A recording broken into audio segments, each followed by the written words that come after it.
Hey, and that was Lima. Okay. And we're starting off spicy. Wait, that was on. Yeah. Anyways, welcome to the State of the Game podcast with Mortal Kombat 11 talk. Everybody is hyped to be here. This is been a while since we've actually done a podcast. It's been a good minute. So today I have my co-hosts, SilverSandBag and Dreamxeater, and our guest today is returning guest, Titaniumtigerzz. And the topic of this specific podcast is going to be how to level up in Mortal Kombat 11. So this has been a really interesting topic that I really wanted to get more information on, because not only am I a scrub that wants to get better at this game, but I'm sure there are plenty of other people that want to get better at this game as well. I mean, looking at the recent tweet from Sonic Fox where he put his final tier list, he even said in one of the comments that like 99% of the players that play Mortal Kombat still suck. So there's got to be this upper echelon of where you can just plateau yourself, becoming that much better of a player. So helping us out today will be Titaniumtigerzz as well as my co-host. So how are you guys doing today? Thank you guys for being here. I'm doing all right, making it through. Looking forward to some stuff happening tomorrow and getting back on the grind, but so far, you know, hanging in there. Looking forward to some MK discussions and seeing what the future is. Yeah, do you have any events coming up, Dream? We've got the MKX Revival stuff happening tomorrow, and then Injustice is the week after that. So we've got some cool stuff happening for the Xbox stuff. But, you know, it's going to be interesting diving back into MKX. That's a really fast-paced game, and then looking into the craziness that is Injustice as well. Oh, yeah, man. Sounds good. Sounds hella good.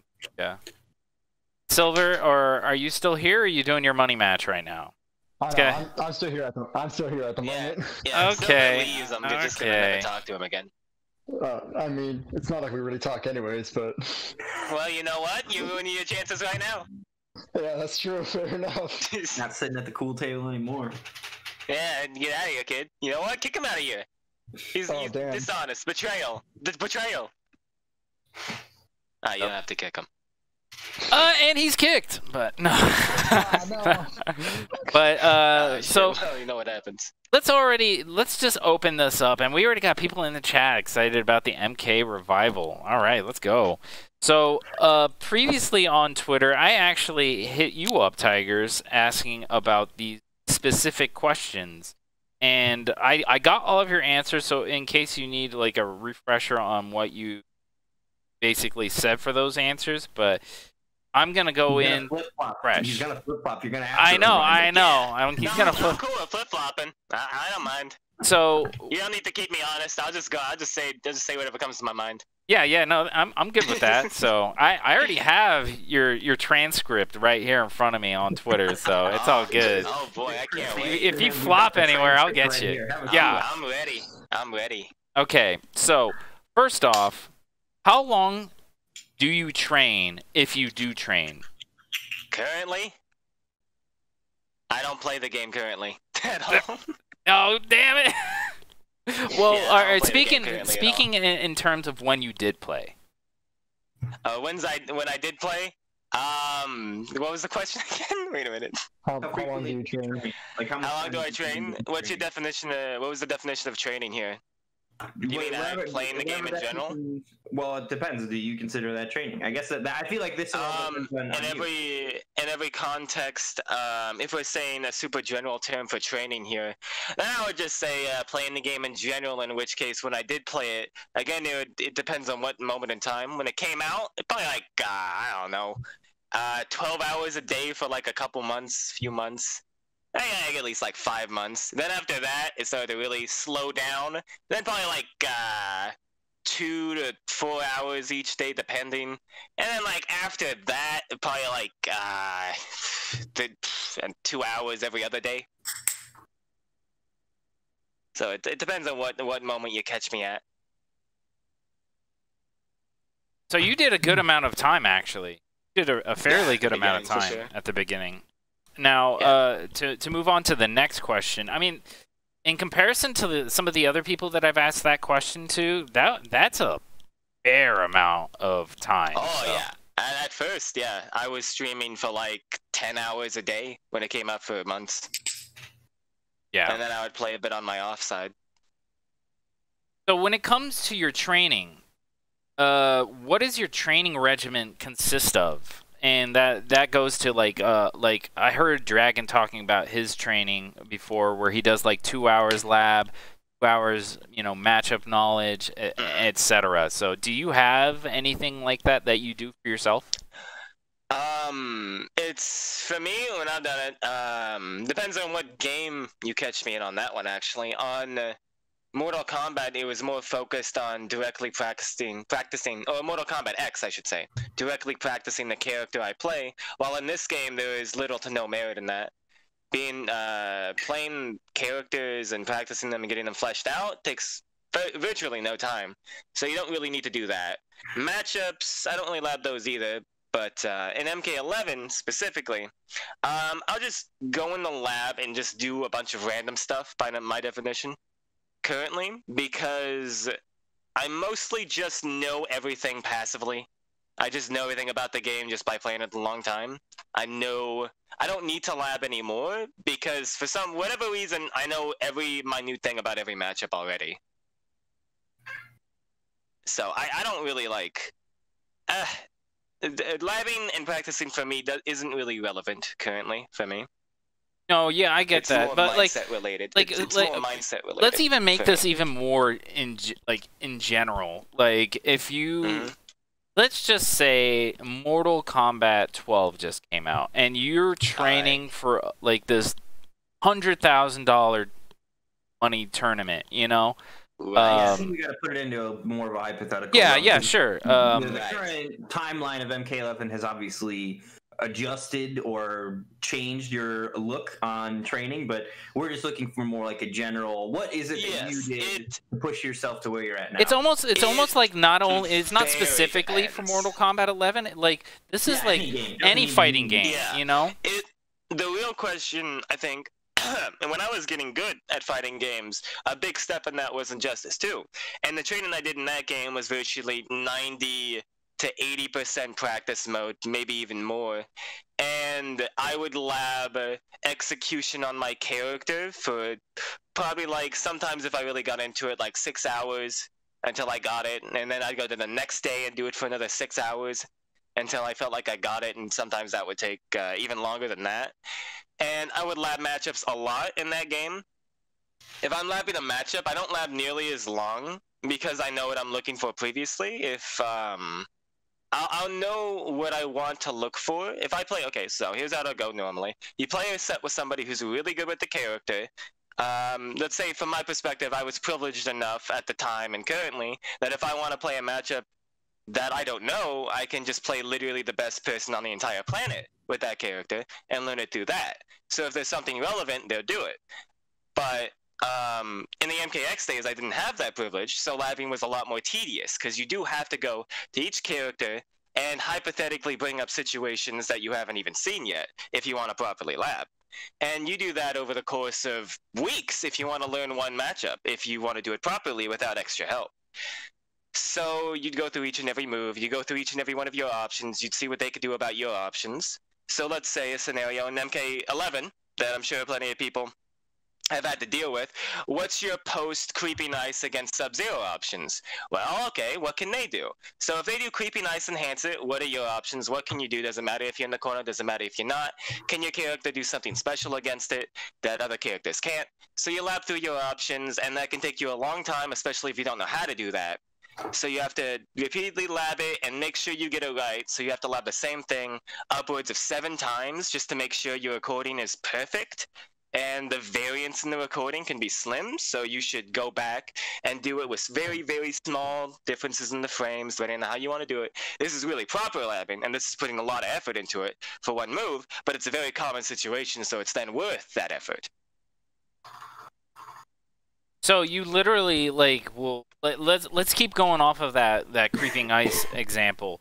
So for instance, for people who aren't too savvy in the lab or anything like that, you do the move Creeping Ice. You have that recorded. So say you go string into Creeping Ice, and then with the character that you're playing, you will do every special that they have. You'll jump. Well, you'll flawless block. What? I wouldn't do well. I wouldn't be that general because I know I don't need to be. But there are some options that people might not understand, so I recommend other people to be that specific. I recommend them to lab literally everything. I recommend them labbing some really weird stuff, because sometimes things just work. I understand I get that. Something will work, but the average person might not understand why doing what is a good option. So... Yeah, so can you elaborate on that a little bit? Like, what are you looking for in that options? Like, are you looking for the best advantage? Well, what I'm usually looking for is what can I do that covers the most amount of options that they can do, making me having to do as little guesswork as possible. Because in this game in particular, you are never, if something isn't punishable, they always have some form of option to stop you. No matter what it is, whether that's flawless blocking being the last resort, or an actual movement option being backdash, or a special move, or jump, or whatever it may be. So you lab against this, and then you go through every single thing you can do, and see how many things that it stops your opponent from doing.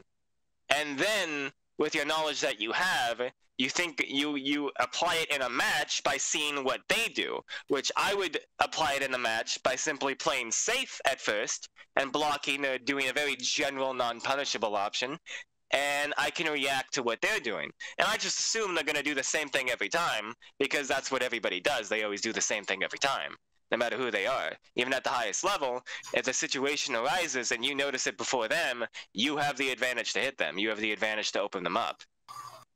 So you just pay attention to what they did and try to remember it, and then use the options that you yourself labbed. If they do something, you should know how to stop that exact thing if they do it again next time. Fair point. I like that. Dude, seriously, I appreciate all that input, because I feel like there's a fair amount of people that play Mortal Kombat 11 that have hit this wall when it comes to like leveling up. Like and I'm one of them. I mean, I've seen Silver level up, and Dreamxeater, as much as he'll say that he's a scrub, I think Dreamxeater's a very good player. But like, I personally, and I'm gonna put this in a personal perspective, I personally feel like I've kind of hit a wall a little bit. Like, and I'm trying to figure out what am I missing that I'm not doing, basically, that is keeping me out of that next level of high-level play. So I definitely appreciate all that input. So for the next question, I asked, can you have a main? Do you need to have a high-tier character, or can you or is it best to just play as a counter picker? It definitely depends. You can. It depends on what level of play. If you're talking about world class, then that gets super complicated. Like, Joker has a hell of a time beating, as an example, because he just won a major, right? Or the majorest major that's happened in a while. Yeah, the Wii play. And yeah, Joker just won that. And at the end of the day, Joker didn't win that. Sonic won that. Let me be clear about that. It doesn't matter who Sonic picks, so long as he wasn't playing a bad character, he was going to win that. You probably, anyway. Tekkenmaster and everybody else is really good, but at the end of the day, you look at his results, and he would have done that without Joker. So it's really not about the character. In MK11, at literally the highest level of play, only the highest. Everything below that, including where I'm at, it is about the character a lot of the time. That does matter heavily. And if you want to play at, say, my level, you are pretty much completely good if you pick a really high-tier character, but the less good you are, the more character choice matters. So, if, say, at your level, Junk, character choice means everything. You would beat maybe 3 or 4 times more people if you just picked a higher-tier character. Yeah, if right. I solely played a higher-tier character than what I already do, then I would probably beat, like, 1 more person in the whole scheme of things, right? If I only played extremely top tier. Counter picking, doesn't really matter, and it never really has in any game I've ever been a part of or ever seen. It matters matters not in general, but in situations. It can matter. It is sometimes relevant. But at the end of the day, the only reason why people counterpick is because well, at high level, is because usually they're just the main they do play is just so horrid versus their character that they have to pick simply a better matchup that doesn't take as much time to learn because it's easier on you by default, so you just learn that to begin with.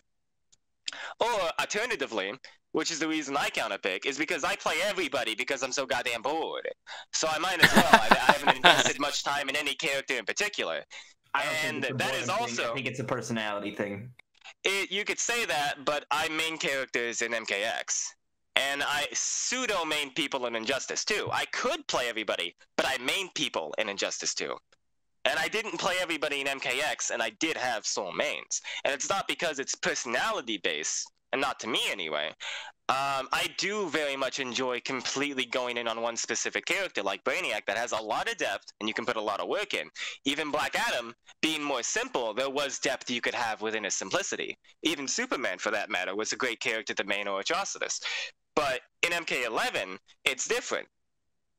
Playing just one character doesn't matter nearly as much. But,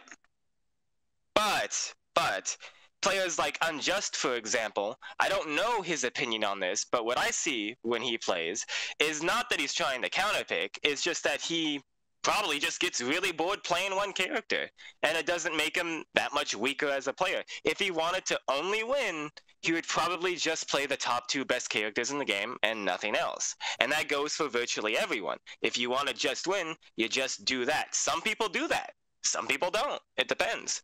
Counterpicking is not really something... I find it in this game in particular, I find it something more that people do out of boredom, not out of incent to win, unless, of course, during the scenario where you're playing against somebody you know you have to, or blah, blah, blah, or there's this one specific character that you have to deal with that your main character doesn't do well against.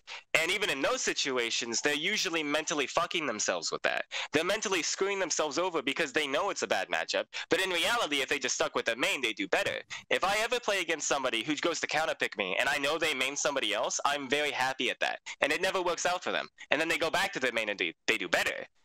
Playing off of somebody's main when they've played it the whole game's lifetime is almost never the best option. Yeah, that makes sense. That definitely makes sense. I get that. So like even with having a high, so you're basically advocating almost for having, if you're gonna main somebody, have it be a high tier so you have even more. It helps. Yeah, right. It helps, but it would not win you anything. By that alone, it would not win you everything. You have to learn to a certain other degree. Granted, if you can learn some fighting game basics, at least if you can get the basics to the highest level, some characters will carry you to, moderate tournament success. Nothing, that I consider, that many people would consider, that truly spectacular. But like, let's say Sindel or Jackie or Sub-Zero, they can win you money. They can win you money just off of themselves, when normally you yourself wouldn't normally win anything. But it won't do everything for you. It won't make you compete with Sonic Fox. It won't get you to beat Ninja Killer. Sonic Fox is a horrible example. So is Ninja Killer. Nothing will get anybody watching to compete with either of them. Nothing will. There is not a... Yeah, but that's not actually necessarily true. Getting better will make you compete against them. People are not trying to compete against them. People are trying to improve themselves. People are trying to compete against themselves. People are trying to improve their own personal results. People are trying to feel noticeable improvement in their own game. I'm sure there are some people that are... About. Yes, sure. I'm sure that Silvereye and the top competitors that when I got into fighting games, literally my first goal was to get better than Sonic Fox. That was my initial goal before I owned the game. Unfortunately, you have still getting there. Haven't stopped yet. You would say somebody failed at driving when they had to reach their destination. I'm still getting there. No. Because if you got lost on the way, you failed. I mean, not really. I mean, if he's driving the car really. somewhere, you know. I think the issue here is you're currently using my own analogy that only leads to success. You have to create a new analogy. Mine's too good. You have to create a new one. You can't piggyback off mine. No, mine you only can totally works. Get lost, go to the wrong place. You can but I know what my destination is. I'm not saying I know where that is, or I know what it is, though. So I'm not going to stop driving until I get there. I don't know. Well, okay, fine. Whenever you MK, which you have hinted you don't enjoy, you might cut out. You might cut out. What did you say? Whenever you stop playing and you've hinted that you're not enjoying the game, etc., you better have a tournament result over Sonic Fox or. Well, actually, I do, but you gotta depend on your definition. Depends on how important the tournament win is. I have placed higher than Sonic has in the same tournament. Does that mean I'll place them? Well, it depends. Okay, well, I've beat people that have beat him, so it depends. Okay, again. Well, I have beat him in a set, so are you saying purely in tournament? This is very specific what you're saying. It is very specific. You have to beat Sonic Fox in a set. And then, and by the way, that doesn't make them, that doesn't make them. All right, lady, all right, simmer down. By the proper definition, nobody is better than Sonic. You're on an inevitable, impossible quest like I fucking said from the beginning and you failed. What are you talking I didn't about? say it's impossible, I just said currently nobody's better. Currently. I'll get there, maybe or maybe not. I'm still trying, though. You won't. Wow! You can't. Wow! You don't know that, Dream. You knows. Maybe. To be fair, Sonic has been playing 2 times longer than me. I don't care. And actually way more than 2 times. I mean, this completely derails the conversation because many people, the people that were trying actually, to be fair, you're the one that derailed it.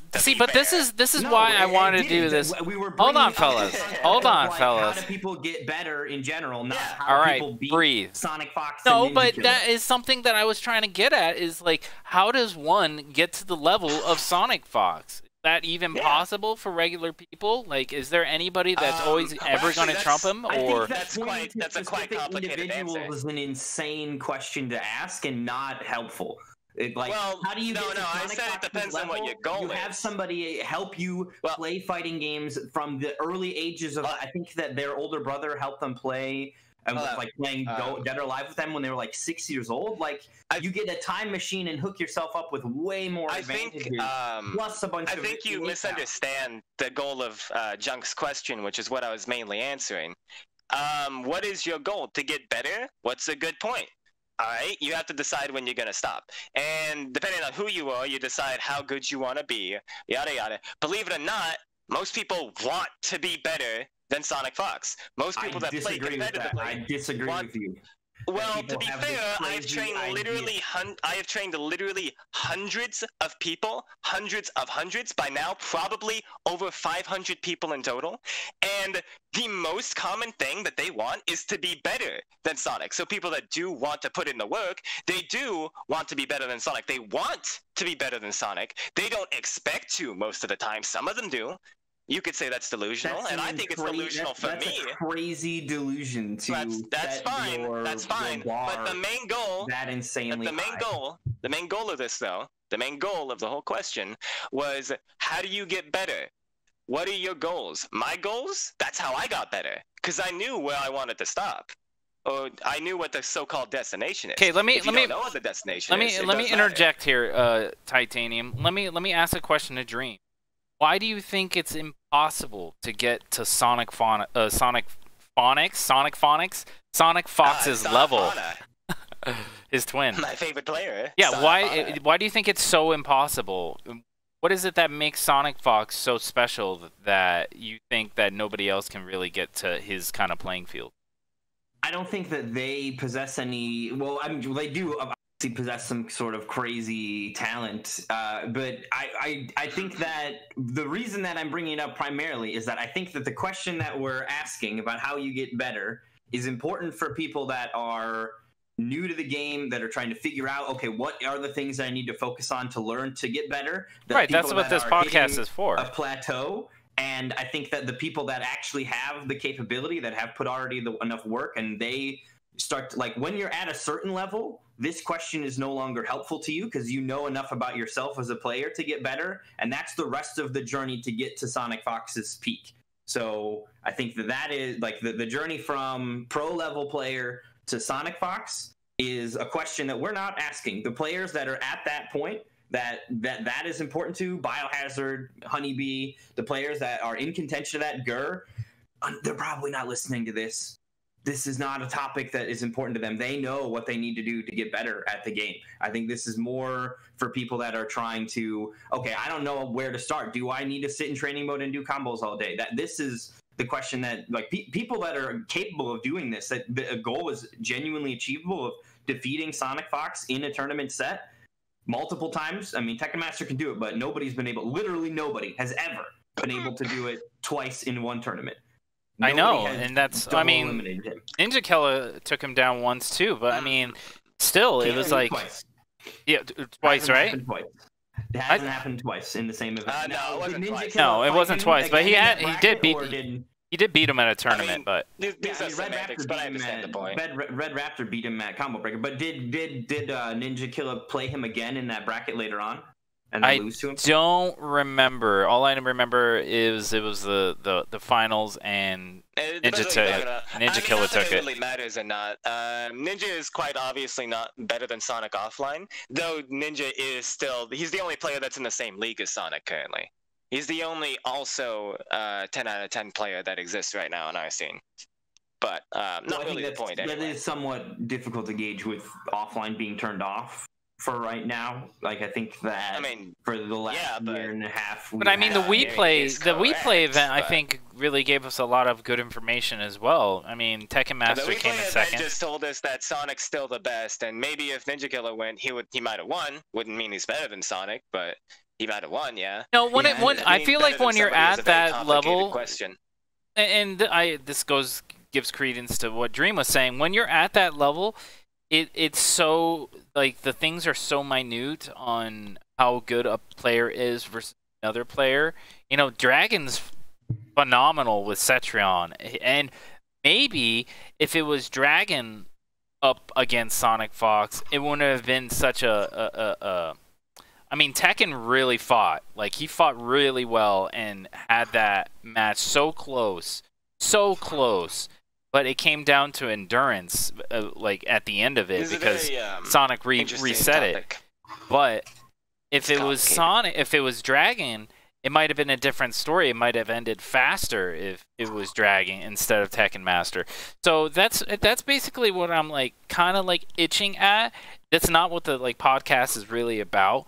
But it bridges into it, because it's like, how do you level up past your peak? And once you are at that kind of peak level, how do you push the envelope even further to beat somebody at the highest, utmost level, somebody at Sonic's level, you know? And Dream Eater was mentioning that, you know, Sonic Fox has been playing fighting games since he was a kid, he was younger, and that goes into it. Anyone that has been doing something since they were a kid is going to be extremely good if they stick with it when they're old.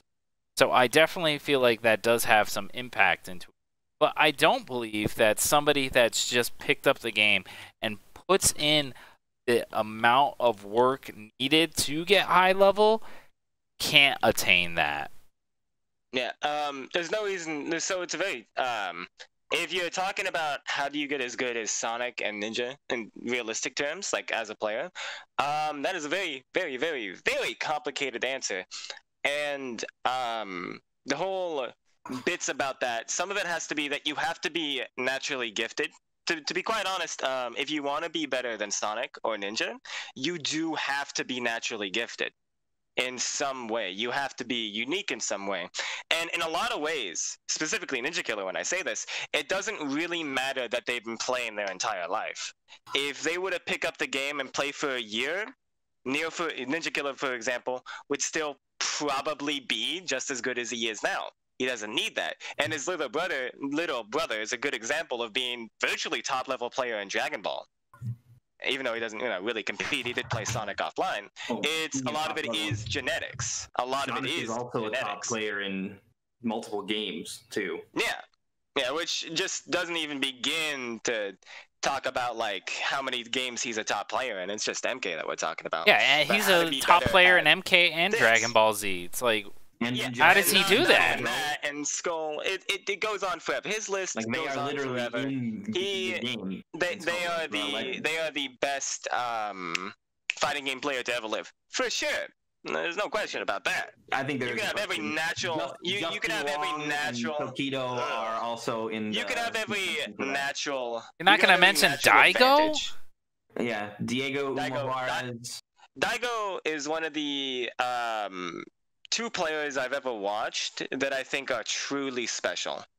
Truly, legitimately special. Daigo is truly special as a player. I really enjoy his gameplay. I think Tokido and Justin Wong also are in that conversation. I think it's a matter. I also think Sonic Fox's career is very, very early on and new. I think Tokido is at least over 35 years old. He might be almost 40 at this point. So Sonic Fox has a long road ahead of him. Tokido is just a player that has too many accolades behind him from before I even cared about video games, and definitely cared about fighting games. And Justin Wong is another player that one could also start to argue that the era that they're from was less competitive. There is that argument. There was literally less competitive, far less. I think maybe the competition was there, but the level of competition was sort of hindered. It was way worse. It grew. So I don't know if it was way worse, but it grew much slower.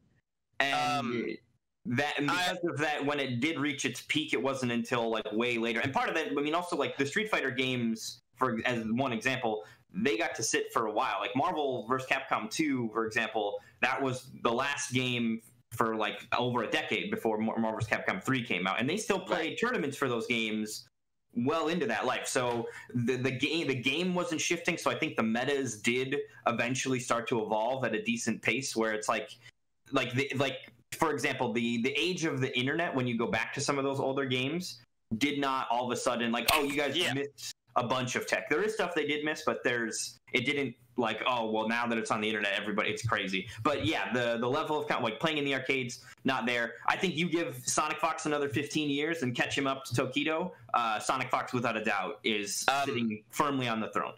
I think if it depends on your definition of what makes a good player is good. And if you're talking about purely accolades and achievements and shit, then I wouldn't know if Sonic is the #1 player of all time. Because I think there's probably a good chance of it. Because if you've seen his picture of his medals, it goes on forever as long as his trophies do.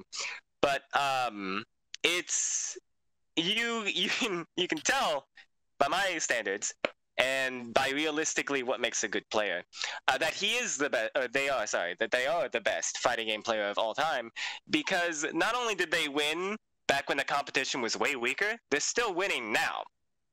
And so I'm speaking purely about what I know, and what I do know is NRS. And what I do know about past NRS, it's not that the past players got worse; it's that everybody else got better. And it got better fast. We got a lot of people got better, and now people that were winning Evo back then, it's not because the games changed. That has nothing to do with it. It's because the players got better.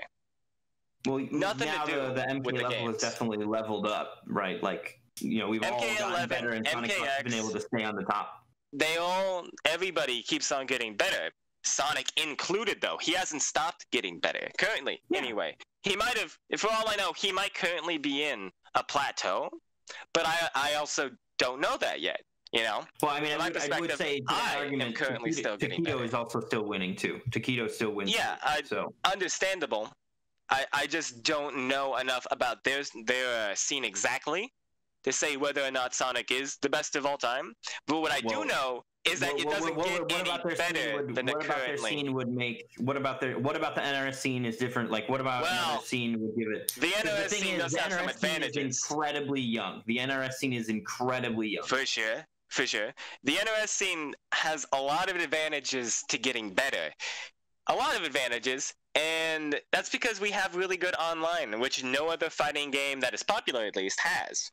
Well, those Playing games for didn't Guilty need Gear. good online because offline has been You don't. viable No, way to play for it's ages. very complicated. That is a very complicated thing. Yes, offline is viable, but the sort of consistency that you get in being able to play people in a good connection for every single day, and when you play, all you play are top level players.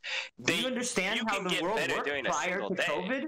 These are people who it's their job to play Street Fighter. They live in Japan, an incredibly small country. They are able to play the best players every day, I know. all day. It gets but that's still not what I mean.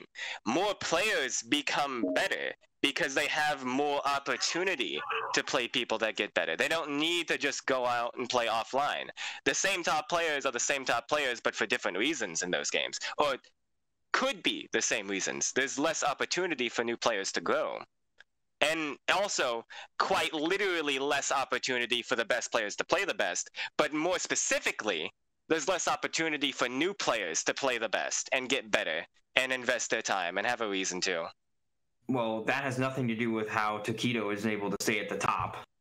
No, but I'm saying it quite literally lowered. It quite literally, well, the best players might not be the best players with more exposure.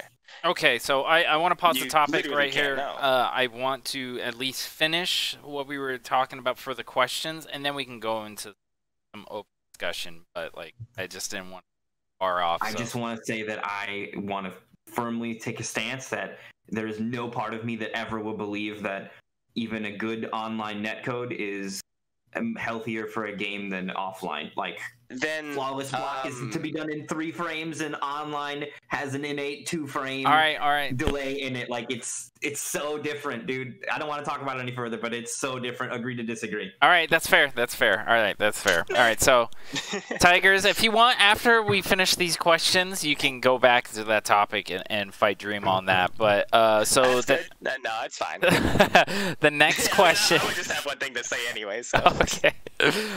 So the next question that I asked you was, is ranked play a good way to get better, or do you need to play players or good players as often as possible, whether it's tournaments or requesting for matches or sets or what have you?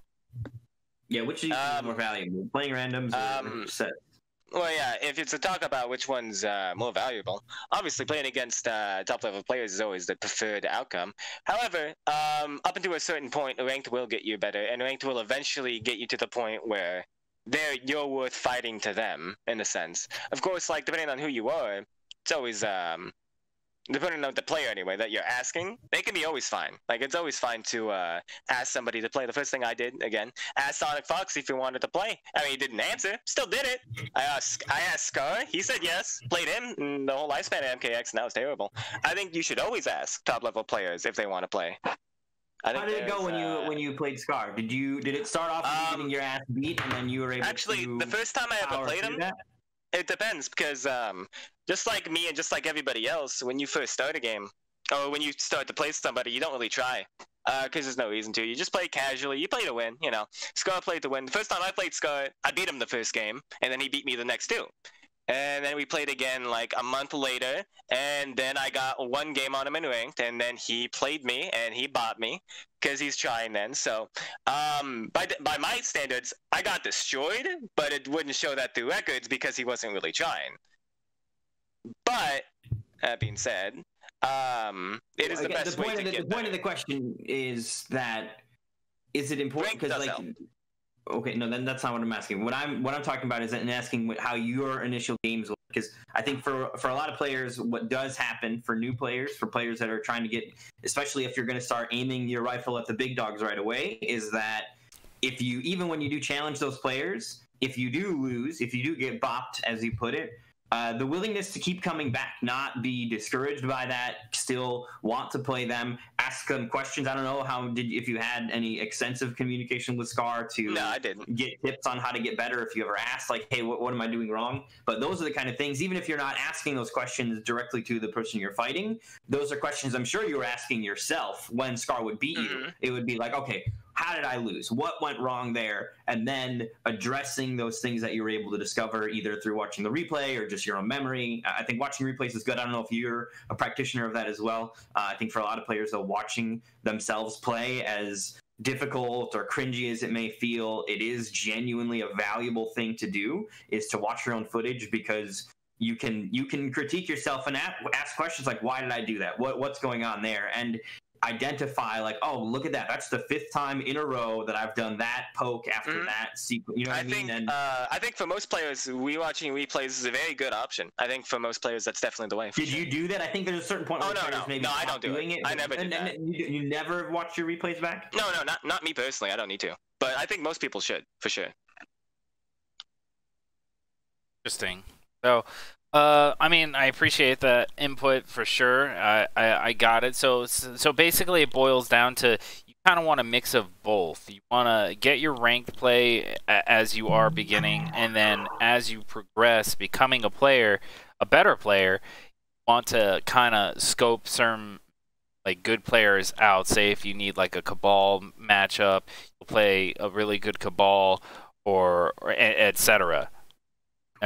Basically, another question that I would kind of have in this realm too is like, what would you say are the pros and cons of each? Like, what are the good things that you can get out of playing Combat League that you maybe can't get out of playing a pro player? And then what are the inverse? What are the good things you can get out of a pro player? Now, for me, one of the key things that comes to mind is if you're playing Combat League, you'll get a little bit more accustomed maybe with dealing with I think we all like to call it randomness, but randomness maybe feels a little bit harsh. Just people playing in a way that's unexpected. Random is a good thing. Randomness is a good thing. When people say random, it's not accurate. Yeah, when people say random, it's actually not even correct. What they literally mean is it's actually quite the opposite. When somebody says random, normally what they mean is they're being so predictable it's insulting.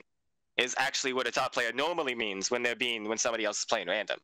Normally. Well, I think when people get hit by shit, like he's so random, I got hit by that, means he actually wasn't being like, that's what you want to do in a fighting game, is be random and unpredictable. You would very much like to be random and unpredictable. That exactly. is a good thing. So it's not a negative thing as much as we try to use random as negative. So I guess my question, so I think random is usually an excuse people make for when they lose and they don't understand why they lost.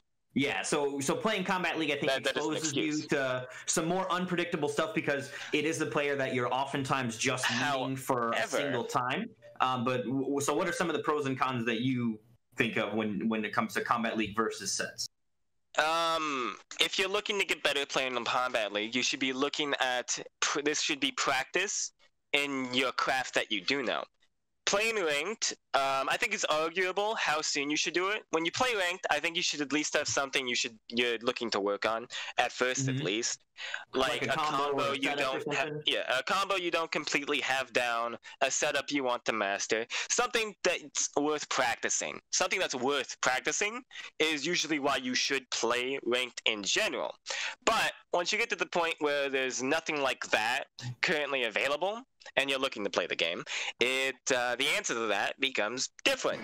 You should use this time to, well, for people who need it, or for somebody, it's probably good in general, I would say, but you should pay attention to what your opponent does and practice reading people. Practice looking for situations calmly.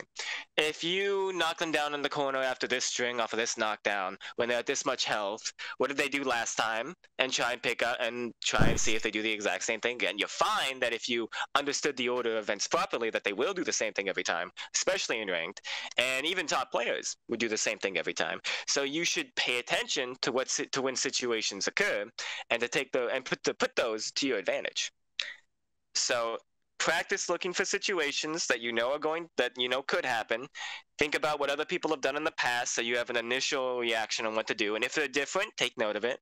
Things like that. Just pay attention to what's going on, and then do the same thing but on defense. If you do something, or if they do something, how often do they do the same thing after they already did that?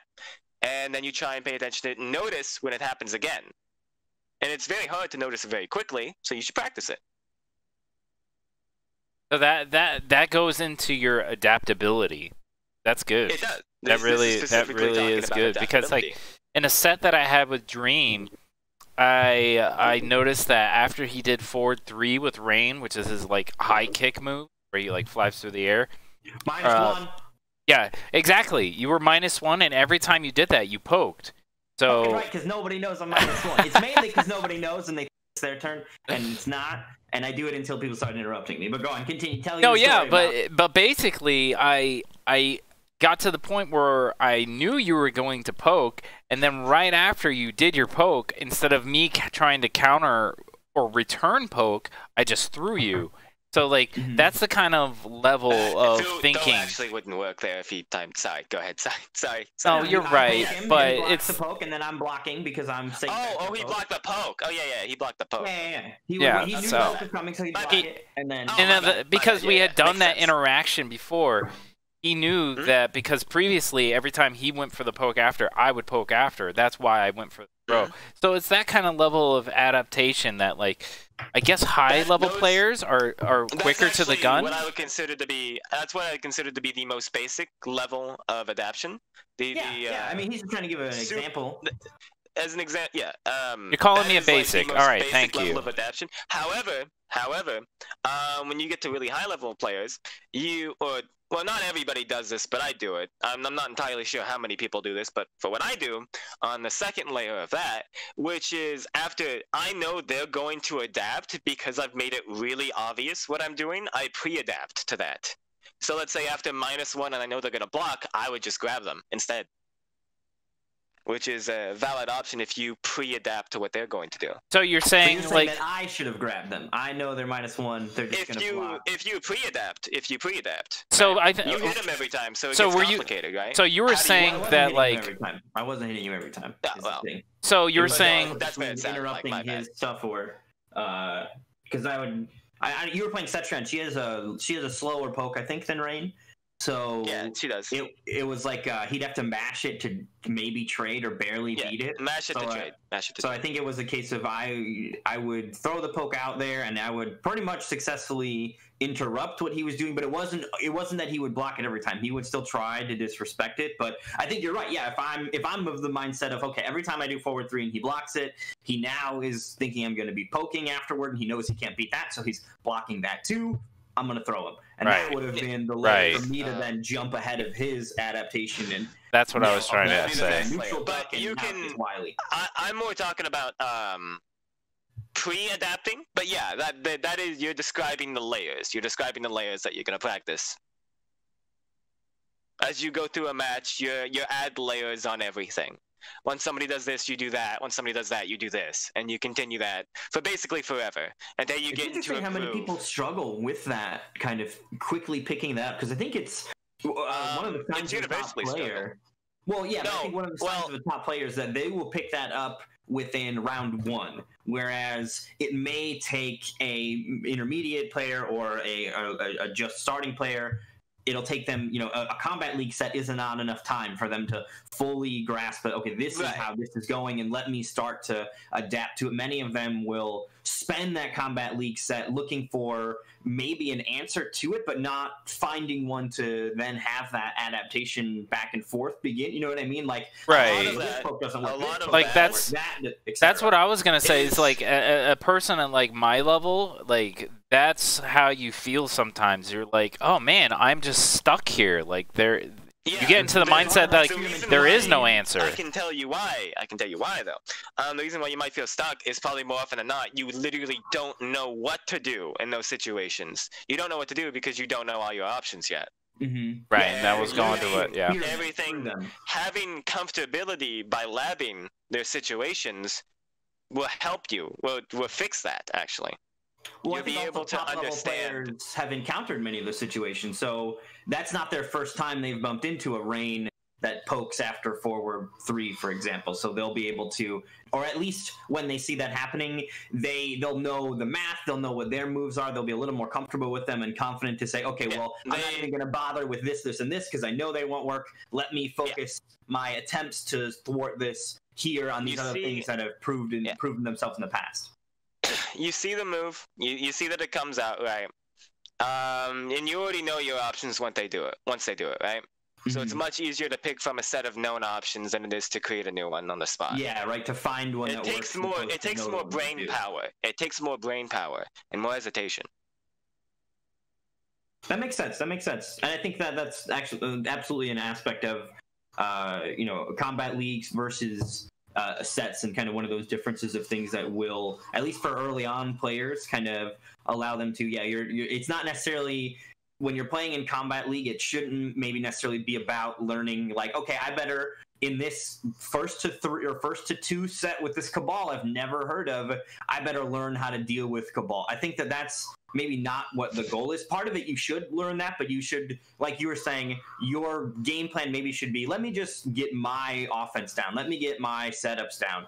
There are defensive things I think that you can focus on. Maybe, for example, like, okay, I want to work on my flawless block timing on whatever string.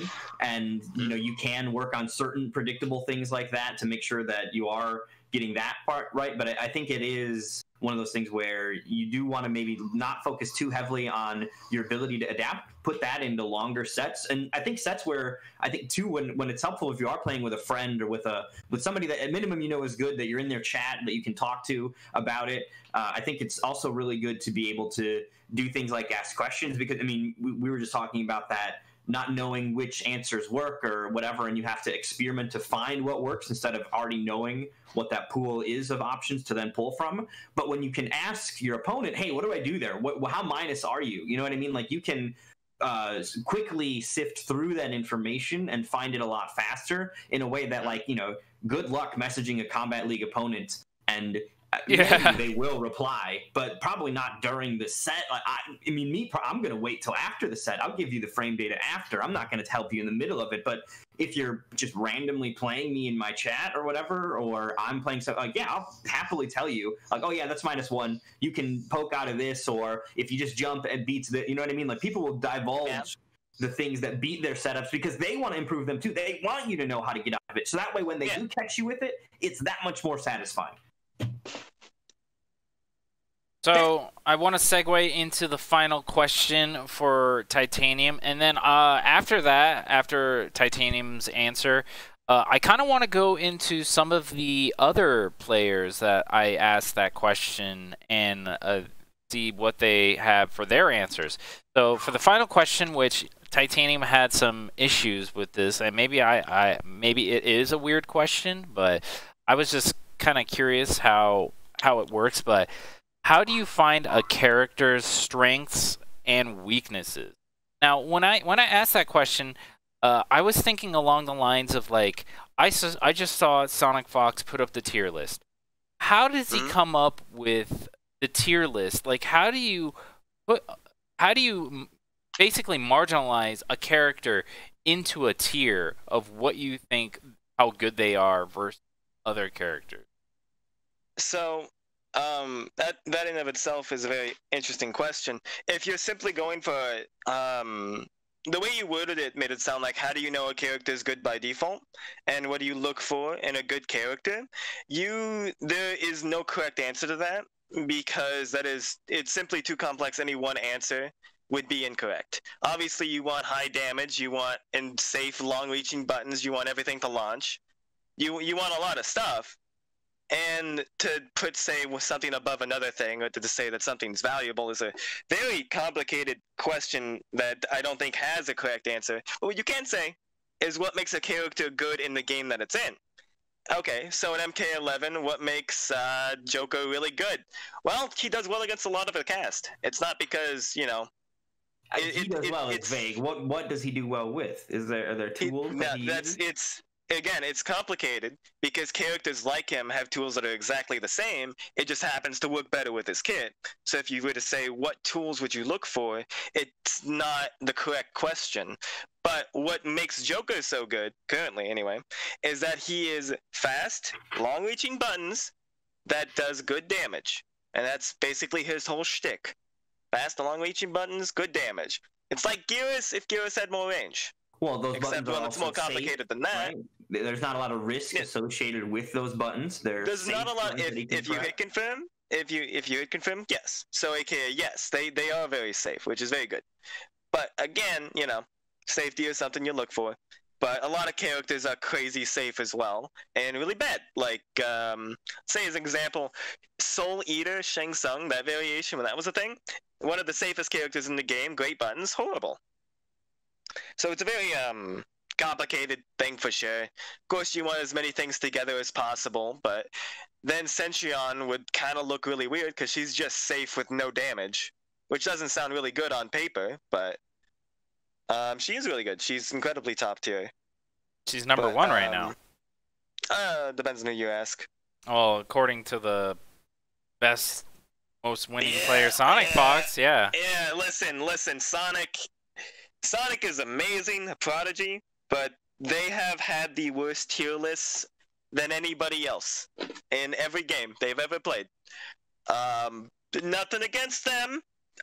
They work differently because they are at the top of the world when it comes to being a player, but they have the worst tier lists ever created to man. So you don't agree that Cetrion, what is it? I'm trying to.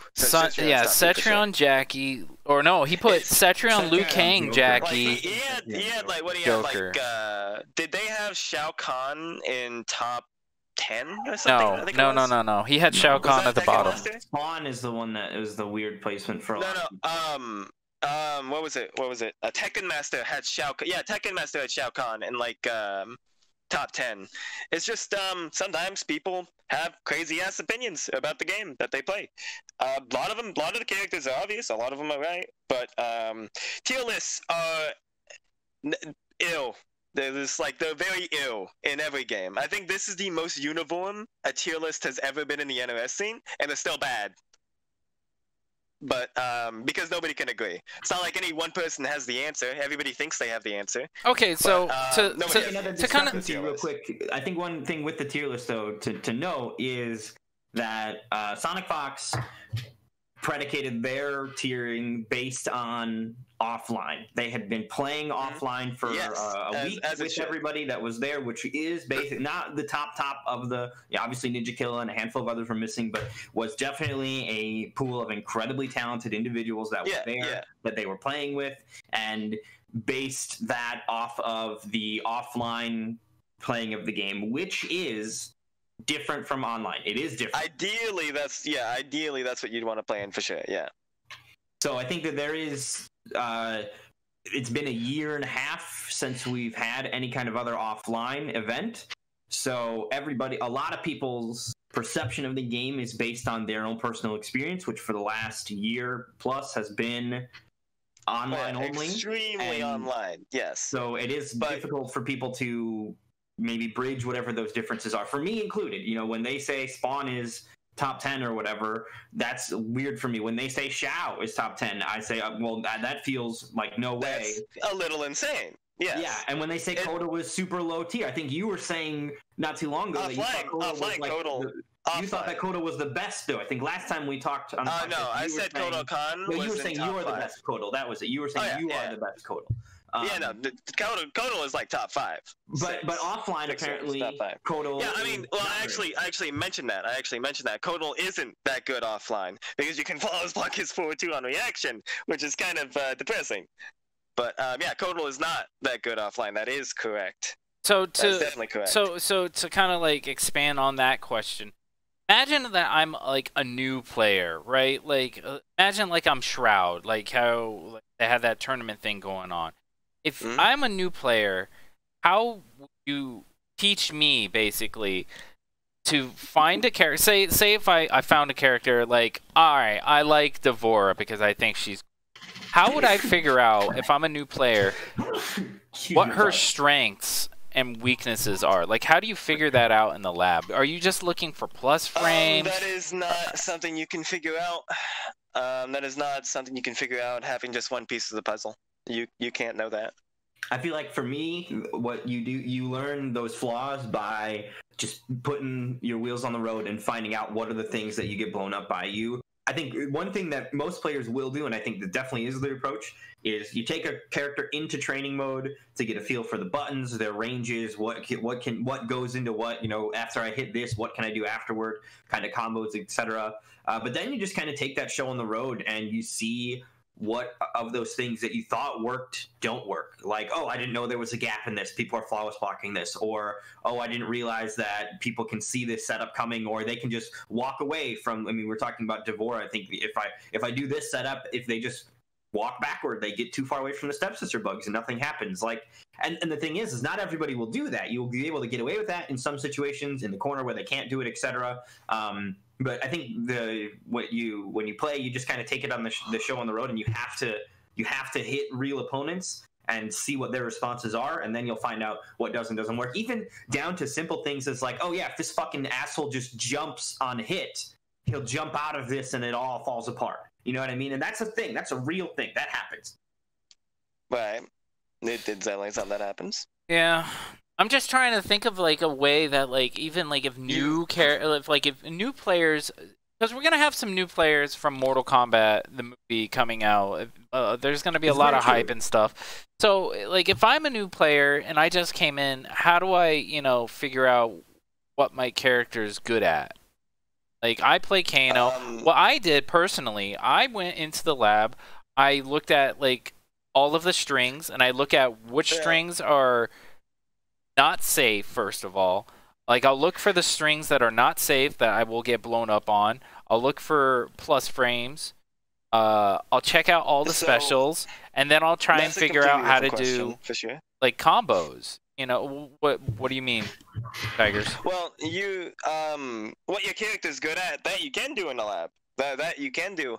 If your character's good, that's a completely different question. That is an unknowable question without having a lot of like. Maybe you misunderstood my question. Yeah, I was just trying to figure out like how do you figure out the intricacies of the character that you are maining? Like, is that basically it? Intricacies. If you learn the intricacies, that's different. The intricacies are usually matchup specific knowledge. What exactly are you asking? Specifically for right now. Like, if you're a new player, you just got Mortal Kombat 11, you find a character, I like Liu Kang. How do you figure out what's good about that character and what's not? Well, the ideal situation to see what's good about that character and what's not, if you, ideally, you should look it up. You should see the best players in the world play that character. That is what I recommend, just foremost. But if you don't want to do that, if you want to figure it out on your own, which is what I did. So I don't recommend that method, but it's what I did. I recommend you just look at your character, look at the buttons. You know what you were saying before? Look at the plus frames. Look at everything you can do. Okay, let's give Kano as an example. What is he good at? Oh, he's got a pretty far-reaching string that's really plus. Spam that shit. All right, he's good at that, so that's something you should do. What else is he good at? Okay, well, he's got a command grab if you choose to use it. Well, he's really good at command grab. He's definitely really good at command grab. There's no question about that. Use the command grab a lot. It's a good move. We know those moves are good because the command grab is always good. Even if it's Melina's, which is the worst in the game, it's still good because it's command grab. Things like that. It might be worse. Come on, 2 slots, no amp. Now you're crazy now. But yeah, if you it's good. 2 slots is excessive though. 2 slots is excessive, but it's still good because it's a command grab. Because it changes the way the character's played in a good way. But anyway, sorry. But if you look at what your character can do, if there are plus frames, what are the counterplay to it? In MK11, there are no plus frames that aren't good. There are literally no plus frames in MK11 on a string that are not good. So in MK11, as an example, if plus frames are in the game, they're good. So use them.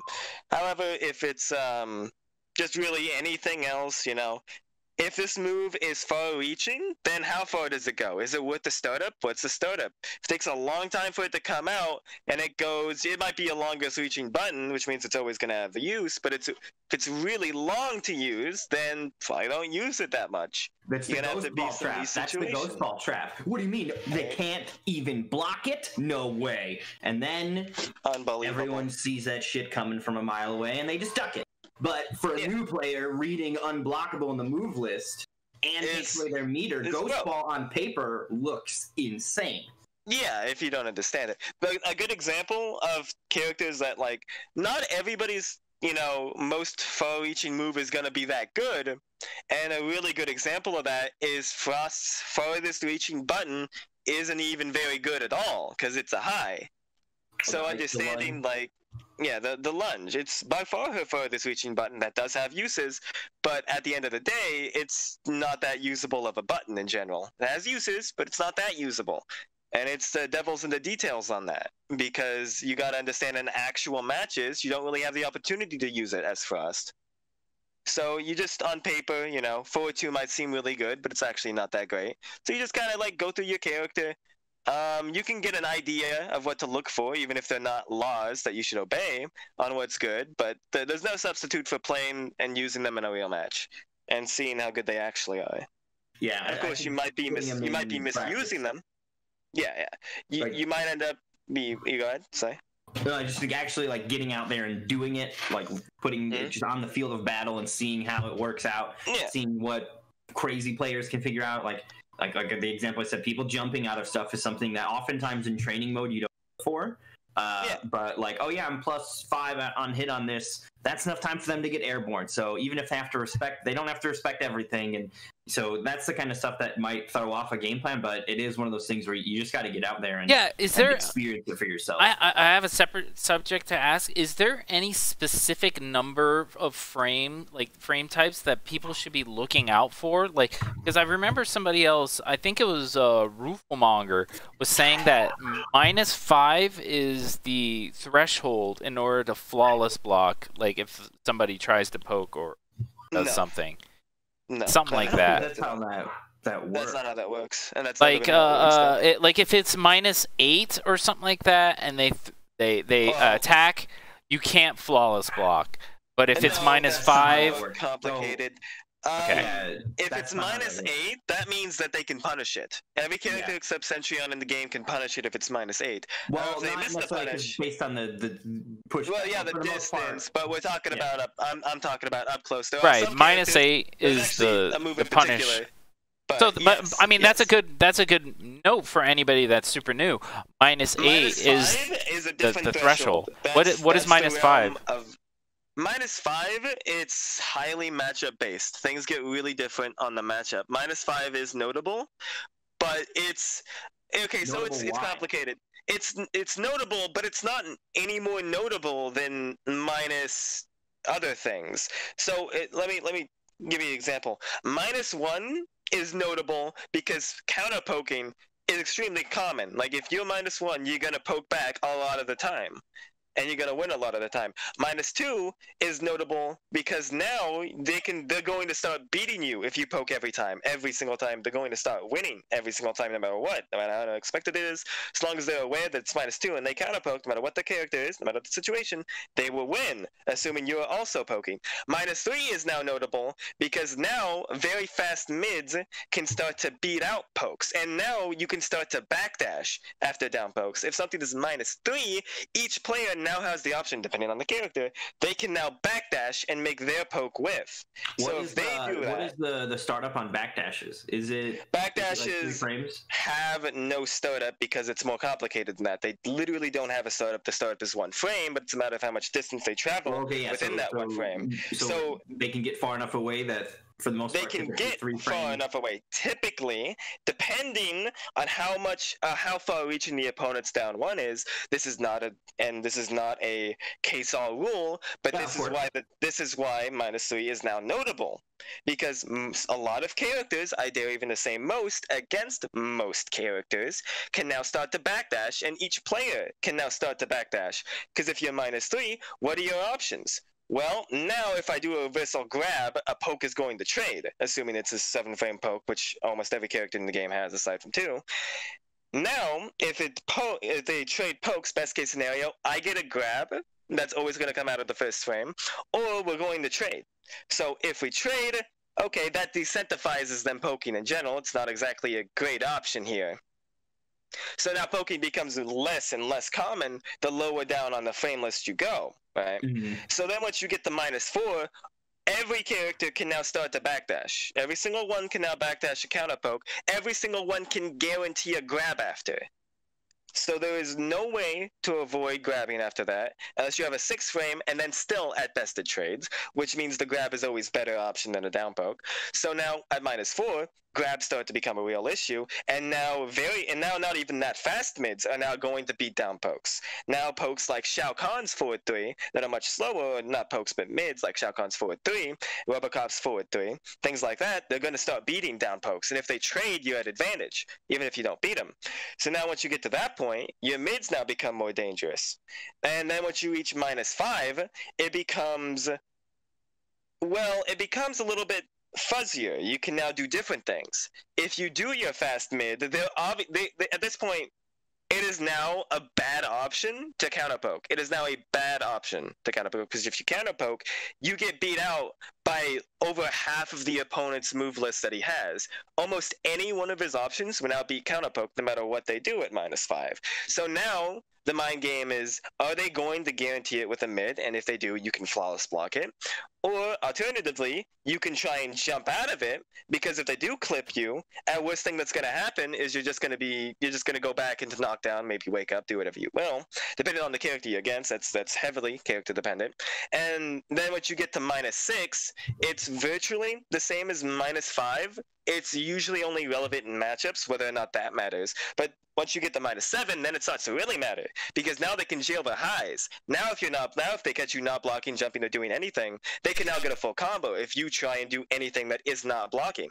But at -7, it creates a new mind game, which means at the first possible frame that you can block, you can now OS and flawless block it. So if they do jail that, if they do play that mind game, you will always combo them. And if you don't block, they will always combo you. Which then you can just play it safe, because they can also OS that by simply doing a slow mid, like Geras is forward to, doing a really slow mid that is guaranteed, will blow up both not blocking and also blow up them trying to flawless block.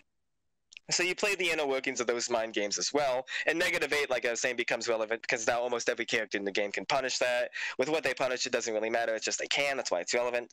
So, and then -9 is like literally every character can punish it. Not a huge difference. And then once you get to steps along that way, characters can start punishing with bigger and bigger damage. But those are the workings of minus blah blah blah blah blah. Well, I think the only part that threw me off is when you started bringing up flawless blocking. You can flawless block. You can all of those. You can. But I think now it becomes relevant there. More? No, not at all. I mean, yes, it literally becomes easier, but that's not even why it matters. It matters because that is now your only option. That is the only thing you can do now. When you're -7? It is now the literal only option in your toolkit now. That is. So you're saying when you're saying the player on offense, I swing with a -7 move. Now flawless blocking is what I should do. Your only option. Well, okay. No, not necessarily the only thing you should do. That is now when I was going through them, I was explaining why you can do X, Y, or Z. Why you can restart your pressure. You can restart your turn. You can punish them. But now that we've reached -7, that is now the only thing you can do that will restart your turn and restart your combo. Okay, yeah, assuming they do the guaranteed. You cannot do anything, even if they do a high. However, sometimes you're still mashed, because what if they don't do a high? Exactly. What if they hesitate? If they hesitate. What if they don't? Not even hesitation. What if they're trying to play a different mind game? What if they're trying to blow up flawless blocking a different way? What if your character doesn't have the fastest mid? What if your mid like Shao Kahn's is within this 3-frame window that the standing poke is, so you can flawless block both? You know, it depends on your character, it depends on the situation. That's what you want to do. Maybe they're guessing flawless block. But at the end of the day, if you want to stop their guaranteed option, you can literally now only do one thing as opposed to before, where you had more options. You had jump, you had neutral duck, you had other things. You no longer have those. That makes sense. That is now dude, that was a lot of information, Tigers. It's good information, dude. I honestly got lost in the sauce. I'm gonna have to rewatch this my own podcast to like really grasp everything that you were saying, dude. I grasped what he was saying. I wish he like layered it like down, like -5 you do this, -6 you do this, -7. I felt like I did. You did, but it just got. I got lost in the sauce. I got lost. I was like, wait. I was trying to write it down. I was like, dude, wait. What do I do at -5? I felt like I labeled. You did. Superbly, I felt. It was just a lot of information. I even got lost. We even have some people in the chat that got lost in it. So, dude, fantastic information. I cannot thank you enough for that, Tigers, because that is like a great information for anybody who. Dude, I didn't even know that. I didn't know you could backdash off of -3. It depends. It depends. It depends. It depends. It highly depends because it's character. Like Spawn, when he's -3. No, he granted. doesn't give a shit, no, granted. You know? I understand that, but Jackie it's still good information to know. So you can test it out. See, that's the kind of shit that a lot of people wouldn't. That's the kind of intricacies that a lot of like casual players that want to go up higher wouldn't really know. The biggest step from minus what to what is definitely -6 to 7. 7 is way. It's the biggest deal compared to -6. -6 is a completely different conversation than -7. So just know that -7 is good threshold to focus on. 7. Okay, got it, dude. Yeah, Thank you for that. After that, it just gets to how much damage you hit them now. How much damage you hitting them for? What buttons? How much damage? After that, So, real quick, I just want to ask this last question, and then I want to go into some of the other players, high-level players that I asked these same questions to. For sure. What is the framing for a neutral jump or a jump? Like, say if like I'm in the position where I just blocked, or no. So I just poked my opponent, right? I got the hit, and I'm plus whatever 15. Can I jump over or cross-up jump or neutral jump in that time without them poking back? No. There is. Hold on. Let me think. Okay, non-comboing moves that work with that. There is currently nothing in MK11. I think there was one move, but you're not gonna see because it's not competitive. That leaves you so plus that you can't anti-air them. Okay. There is one. Sorry. Devore's plus like 90, not like 9, like over 100 for sure. Maybe like 140. If you're like a plus 140, you can guarantee a jumping. Is that something like Nightwolf's command grab, where you're like he does the nut hit? That's a knockdown. That doesn't guarantee a jumping. Okay. But how is something that plus? Without it being a knockdown. Well, I think if you've only played this fighting game, then you would know about these kind of plus frames. But in this game, the only character that gets that is a setup with Devore, where you hit them with Arachnophobia.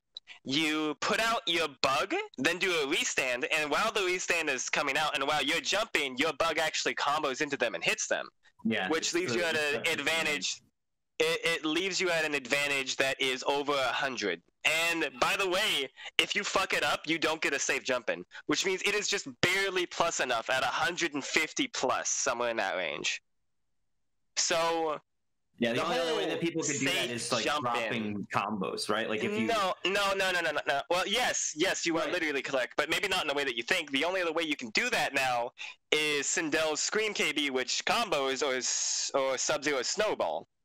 Yeah, well, like Scorpion, like you could do, for example, like the other way would be like a Scorpion Spear, and you just if you're talking about Scorpion Spear, yeah, like if you do a jump in after an amplified Scorpion Spear, that is a guaranteed jump in. I don't think it's a good idea, but it would work. Yeah, I think it's such a bad idea. I've never seen it, so I think it does work. It's so much worse than Sub-Zero's because he can combo off his, which means there's a mind game, somewhat of a mind game on it. I actually do it, but yeah, Omnipotent. That sounds about right. Yeah, the restand that Devore has is about that plus. So yeah, it's about as plus as temporal advantage, which is kind of insane. But yeah, that makes sense. Okay, so since we're not running out of time, I mean, we don't really have any time constraint. I almost wanted to make this podcast like a two-part podcast because the information that is coming out of this podcast is so fruitful. I feel like I'm already getting a level up just learning these kind of little things that I didn't really do before. But so some of the stuff that you don't think about, and it feels like at some point that after you've played the game for so long, there are certain things that become so second nature that it feels like you don't even bother to look at certain things with a certain eye that you should, but you've just gotten so accustomed to looking at it like one way. You get complacent. Yeah, and it can be a bit of a detriment. Like, looking at, for me so far, the biggest thing obviously has been, -3 means that movement is a little bit more viable in those situations. Like, the big one for me that came up with that was just like, I have dealt with so many Sub-Zero players that do back 3-2 and then they backdash afterward. And like, in my head, I'm like, man, they get away from every one of my pokes. I don't know what to do. And it's shameful to almost admit this. We could maybe mute this for the YouTube archives or something. But I never once thought to myself, well, if he can backdash, then I can backdash and whiff punish. You know what I mean? Like, I was just like, no, now I need to find the button to chase him down, which, I've been able to find. There are buttons that do have enough. If the player's literally backdashing every single time. You can button them, Yeah, but, I didn't even consider, like, oh, well, I'm also free to get out of that pressure as well. I can then get away from it because it is -3, so I can go. Now, the other thing you also have to consider is it's a stagger to some, like, that string can also end, so that -3 is, some of it can be, like, that little hesitation waiting for the final hit that never comes. There goes your 3 frames, etc., but... and that's not necessarily the case for strings that can't be special canceled or rarely are. Like, for example, if a player's playing Noob Saibot, there's not a lot of good specials for them to cancel into if they don't have Shadow Slide. But yeah.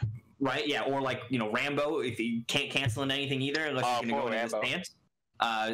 So like you can kind of maybe think, okay, he's not going to do it and then get thrown off. But for a lot of things like that, it is that -3 that you can know, okay, I can maybe get a little of my movement going here and stuff like that. And then obviously I think the ability to then feel like you can guarantee a flawless block. Not everybody can do it, but that is another, like you said, a really important number to look at, because then you can start to do, okay, I have enough time that any button that you can always flawless block. Yeah, well, on the defensive side, on the offensive side, to flawless block after that as well, because the defending player can always flawless block. I kind of want to address quick. Who said that they can't flawless block? Well, I think honestly, it sounded like it was just a misinterpretation from Junk's part. That sounds like maybe it sounded more of a misinterpretation. On defense, no offense to you. It was Rufelmonger. He was doing a video about Raiden. And like it was a certain variation. He was talking about he was talking about Kodal. He was saying that like there was a certain move that Kodal had that was like -8, and they turned it to -5, and he said it was a big deal because now you're able to flawless block if they try and poke. So are you saying that Kodal can flawless block, or that Raiden can flawless block? So, like, Kodal would do this move, and because it's no longer as minus as it once was, he now has the ability to flawless block pokes. Yeah, super no. That doesn't make that's dumb. I'm pretty sure. That doesn't make any sense. I don't mean to be weird. Kodal, after he did that move, would have, I guess... Kodal now has the ability to flawless block. Oh, you mean? Do you mean they lowered it from -8 to -5? Is that what you're talking about? Yes. Or they raised it? Right. So Kodal now can flawless block. Yeah. Before, at -8, he would have been punishable. Right. Okay. Exactly. You're talking about. Wait. Are you talking about the cats? The cat? You talking about the cat? No, honestly, I don't remember. I don't remember. Okay. I don't think it was the cats because it was just a certain, like Yeah, okay, so Kodal went from -7 to -5, I believe. I don't know what move it was, but that's basically what I was getting at. Like, I thought -5. 424. Yeah, no, they're talking about 424. Yeah, I remember that. That was huge. Okay. Yeah, that was huge. Yeah, you used to be able to punish that, and now, you can flawless block. I mean, that is correct. You used to be able to punish it. Now you can't. He was saying that was a huge change. I thought it seemed like we were saying that. I thought it was reversed. That the Raiden player could flawless block, and it's like, well, the Raiden player could have always flawless blocked. Yeah, no. It was way to age. Yeah, that is correct though. All right, guys, I want to change gears here, so I want to know which one do you want to hear from first. I got answers from, and I asked a lot of people. I got answers from AJ, the new champ of the Nightmare series. Mind you, returning champ, returning. Yes, he's not new. He's already there before. Excuse me. And then I also got an answer from Kinggambler. And last but not least, I got Tekkenmaster himself to answer the question. So who do you guys want to hear from? I vote Kinggambler AJTM. That's my guess. Okay. Yeah, I would like Tekkenmaster to be the last. Or KG AJTM. Okay, so starting off with Kinggambler, and I'm going to ramble off a little bit. So I start off with the first question: how long do you train, if you do? He said, when offlines were a thing before COVID, I trained anywhere from 8 to 12 hours, kind of like Titaniumtigerz that he was saying. Per day that he was saying? Per day. Ever since then, I haven't been training as much, maybe 2 to 4 hours. So I don't know if that changed because he got more adjusted to the game, but he's also a college student now. Right, that is probably going into it as well. So I would say training. If you train a lot, there's never a downside to that, and it'll probably give you as many fruits as it did at the beginning, as long as you're effectively training. But go ahead. Okay, so question number 2. This was the one about the training regiment. He said, I usually only play versus high-level players when it comes to training. This helps me find out what I need to know in specific matchups that I will face a lot down the road. That makes sense. That makes sense. And that's kind of like what we said, that Combat League is not for training your defense or your matchups and stuff like that. Like, if you want to train that stuff, you want to get it from top-level players. Think of that a bit differently.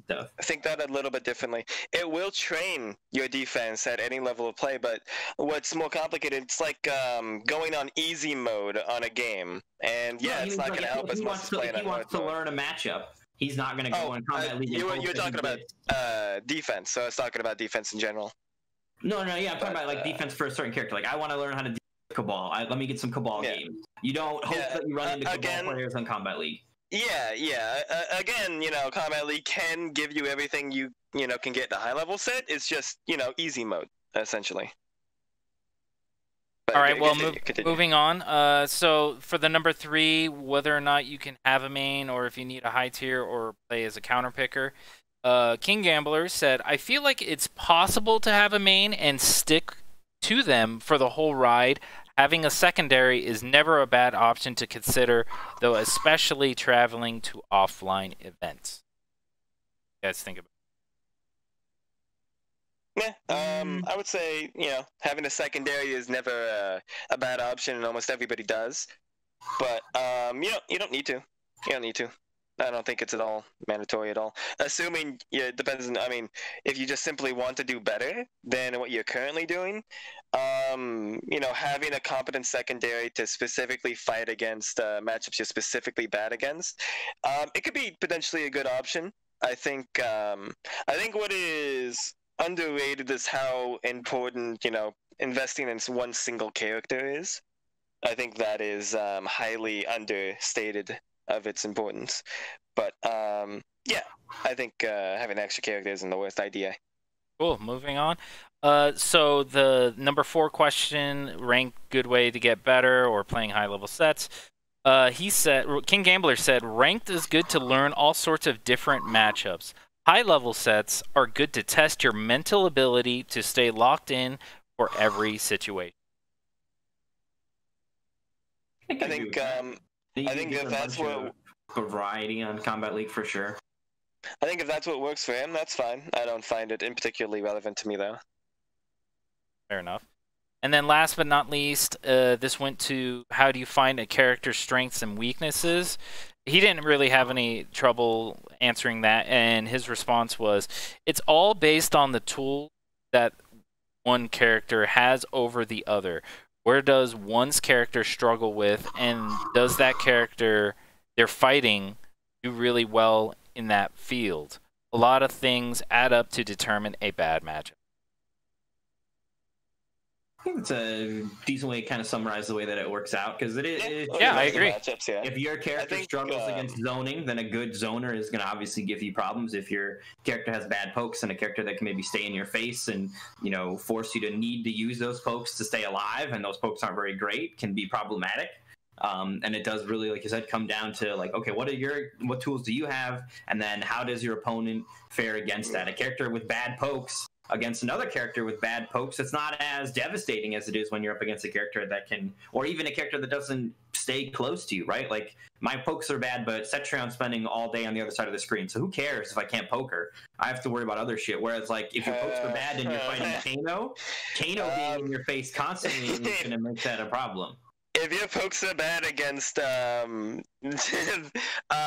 what's her name, Centurion, that's actually way worse than Kano. Kano doesn't care how good your pokes are.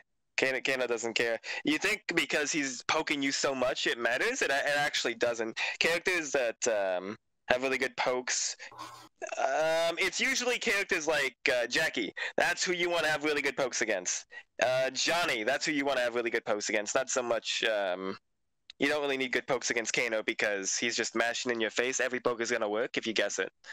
Well, and he's not gonna. No, because if he's no, no, I'm saying if you guess right. I'm saying if you guess right. If you fucking guess right, everything works. Like, yeah, everything. Yeah, but yeah, everything works. But my point being, everybody is equalized when Kano's on you. It doesn't matter whose poke you are. You have to guess right. You have a 6-frame poke against Kano versus a set. I was thinking more you were mashing in their face, kind of, not so much on that very specific string. I was talking more about the general game plan of Kano. Kano's going to be in your face with plus frames, so if you have slow pokes, then that's a problem. Ideally, yes. Having 6 frames, ideally, what was it, 4 characters that have a 6-frame down 1 are very privileged versus Kano, but his down 1 is actually particularly blessed in the sense it's very plus, so if he hits you, it's his turn. It's actually his turn against every single character that has a 6-frame down 1. So it's still technically not the correct option to counter poke, if they are going to keep on poking, which they probably are going to keep on poking. That being said, you now have a slightly new option that they can still probably get away from, depending on your character. I think only Geras and... Can Aaron do it? I think only Geras and Aaron can stop a backdash after that, which they can then punish your down 1. It gets complicated, but honestly, having a really good... complicated because I was bringing up just like really vague... All right. Well, let's move on. All right. Let's move on. So move on. I'm sorry. So we're moving on now to AJ, a very high-level Scorpion Rain. He got a bunch of all the ninjas on the Xbox side of things. Phenomenal player, and he was nice enough to give me his answers. So starting off right from the top, how long do you train? And AJ said, I usually play the game 2 to 3 hours a day, 3 to 4 days a week. Gonna move on right to the next one. Tournament days. Yeah. So, he's a COD player. He's a COD player. So when it comes to play MK. So when it comes to his training regimen, he said, I usually play ranked and casuals with randoms online for a couple of hours. If I lost, I would go watch the match replay and see why I lost. If the player did something like stagger into backdash, for example, and clip me every time or caught my poke, I would lab my options and how to beat it with my character. I would spend 5 minutes or so labbing and getting familiar with that character frame data also. Okay. So it sounds like he doesn't really seek out, well, I guess casual stuff he said with randoms though. So it's like, it doesn't sound like he's like hitting up full auto and like the top representatives of characters. Right. So it just goes, it's just showing you that like the difference between people's way of ascension based high level play, you know. Not everybody multiple paths exactly to be good. It helps. A lot of players do that, but there are players that find success in... I would agree, you don't have to, for sure. So I'm going to keep moving on. I would actually but it's a good thing to do. Yeah, I would actually consider the way I got good to be completely irrelevant of that for the most part. And even now, currently, I don't play any top players, so I completely agree you don't need to. So moving on, this was the high tier, if you need to play a high tier character, or if you can main or play as a counter picker in MK11. Said you don't need to play high tier to win. You'll just have to work harder with the mid and low tiers, and that's something that Sonic Fox was also. about the BS when it came to the tier list. So I think that has some correlation. Having a secondary character to cover some bad matchups that your main has is good to do. So he's also going off what Gambler said as well about having that secondary. And thank you for that Prime sub. So he was getting into that. So I mean, some good advice for anybody that is a new player: make sure to have at least one secondary character that you can play with. What it boils down to, I believe. Moving on. I think you should feel comfortable with I think if you play a character, the first thing should not be picking a 1 and 2. I don't think that's the way to do it. I think you should pick a number 1 character, find out where your character struggles, and then you should try to pick a character that complements that. So if we're talking about like someone brand new to the game, don't focus on your secondary until you found who you really enjoy as a first character, and then kind of, okay, as this character that I do enjoy, what are the things that then give me problems, and then look for a character that complements it. Because I do think that a secondary character is valuable, but I think there's a point where maybe you start to hit, diminishing returns on that, where it's like, yeah, you got a secondary character, but you just play 2 rushdown characters and one's just better at it than the other. Now, granted, most of them are going to be better at it in different arenas or aspects or whatever, but I think that those 2 characters also may struggle in something. So I think you want to definitely, when you're looking for a secondary character, if you're looking for like competitively and like tournament results and stuff, you want to find a character that complements your main character, a character that covers the weaknesses that your main character exposes and is going to keep you kind of alive in those fights where you typically do have a struggle with your main. Cool. Let's go on to the last topic last question, I should say. So when finding, I'm just going to go right into it. Finding a character's strengths and weaknesses is, first off, looking at their frame. Then playing with the character a lot against the whole cast can show you where your character struggles, basically. So find out the frame data to your character, and then play a crap ton of matches against the entire cast. See who that person struggles or does really well against. Basically. See, what I think is interesting here, real quick, is a lot of people now have quickly mentioned frame data as being a very important thing, and to further hearken to the concept that multiple paths, Izzy didn't know what frame data was when he was playing in the CGL events and got 3rd place, defeating players like Tweety and taking games off of Dragon. So, as important as frame data is, and a lot of these players, I think definitely for players that have experience in the past games, one of the first things you do is look at your character's frame data. But, frame data is not the all-important thing either. There are players that have totally been able to figure it out without necessarily knowing that. But I just think it's interesting how much weight some players put on that. But like we were saying before, the reality of like these things, a lot of players find them important. But if this is something that perplexes you or throws you off or whatever feels daunting, it's not necessarily like, well, then you're never going to get good. You know what I mean? Like, it's not going to prevent you from being good.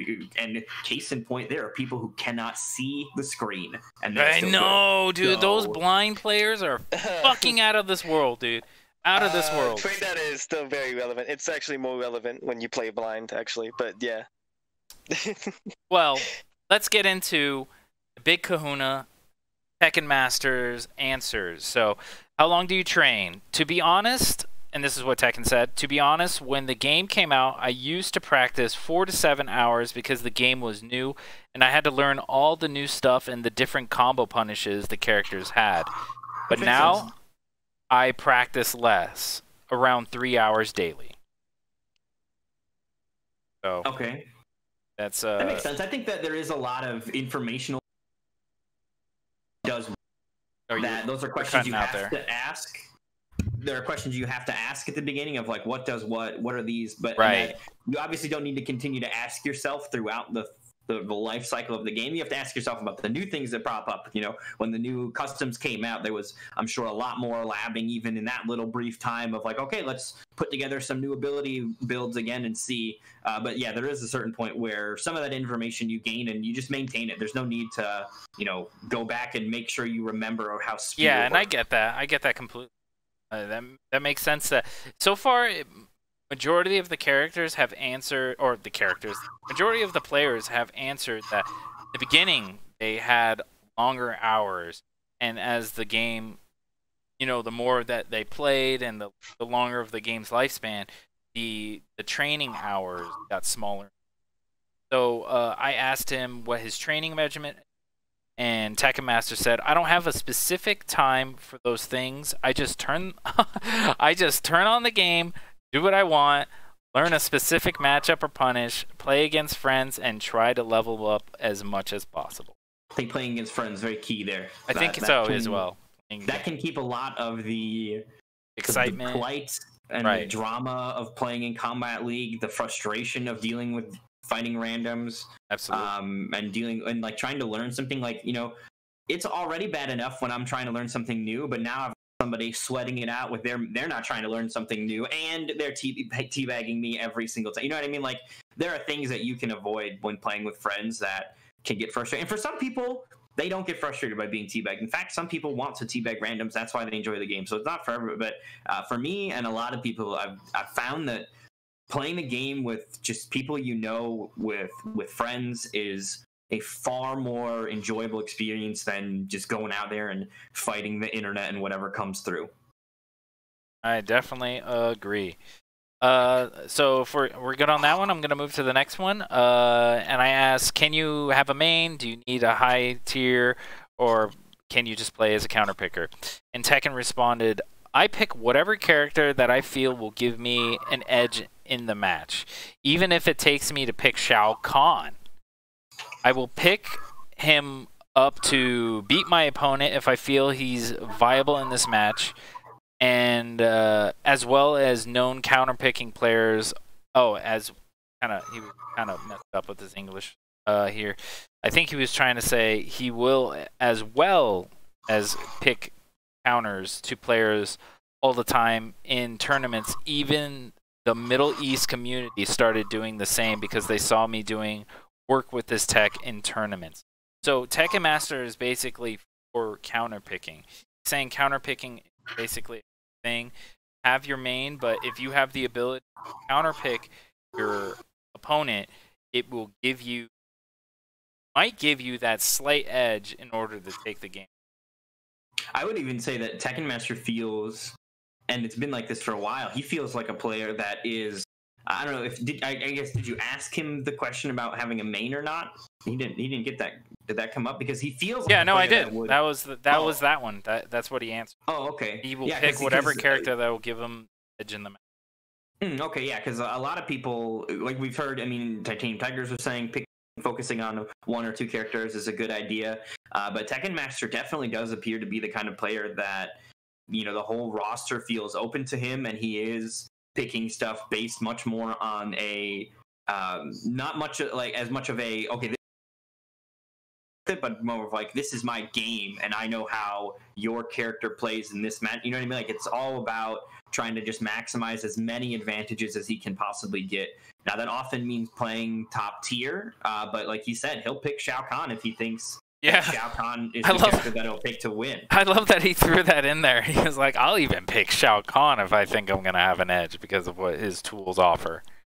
Yeah, and I think that's an interesting approach, because it is, I think, somewhat different. I think there are a lot of players that we asked that question that would you pick Shao Kahn if that was like, no, like I'm not a Shao Kahn player and I'm not picking Shao Kahn. Like, that's not what's going to happen. I'm going to pick one of my primary characters or whatever that I use. So that's actually really interesting, because I think, you know, if players, I'm sure, would say, oh, I would pick Shao Kahn if he was good in the matchup, but I think it's more telling that Tekkenmaster was like, no, I'm willing to even go to Shao Kahn in the state that he's in if I felt that it would give me an edge. And I think that's key to kind of show how the way that he plays, because, you know, he was playing Cetrion at the We Play event, but it felt like that. I don't think that was, he played a handful of characters at the We Play event, right? It wasn't just Cetrion. He played Cabal. He played Cetrion.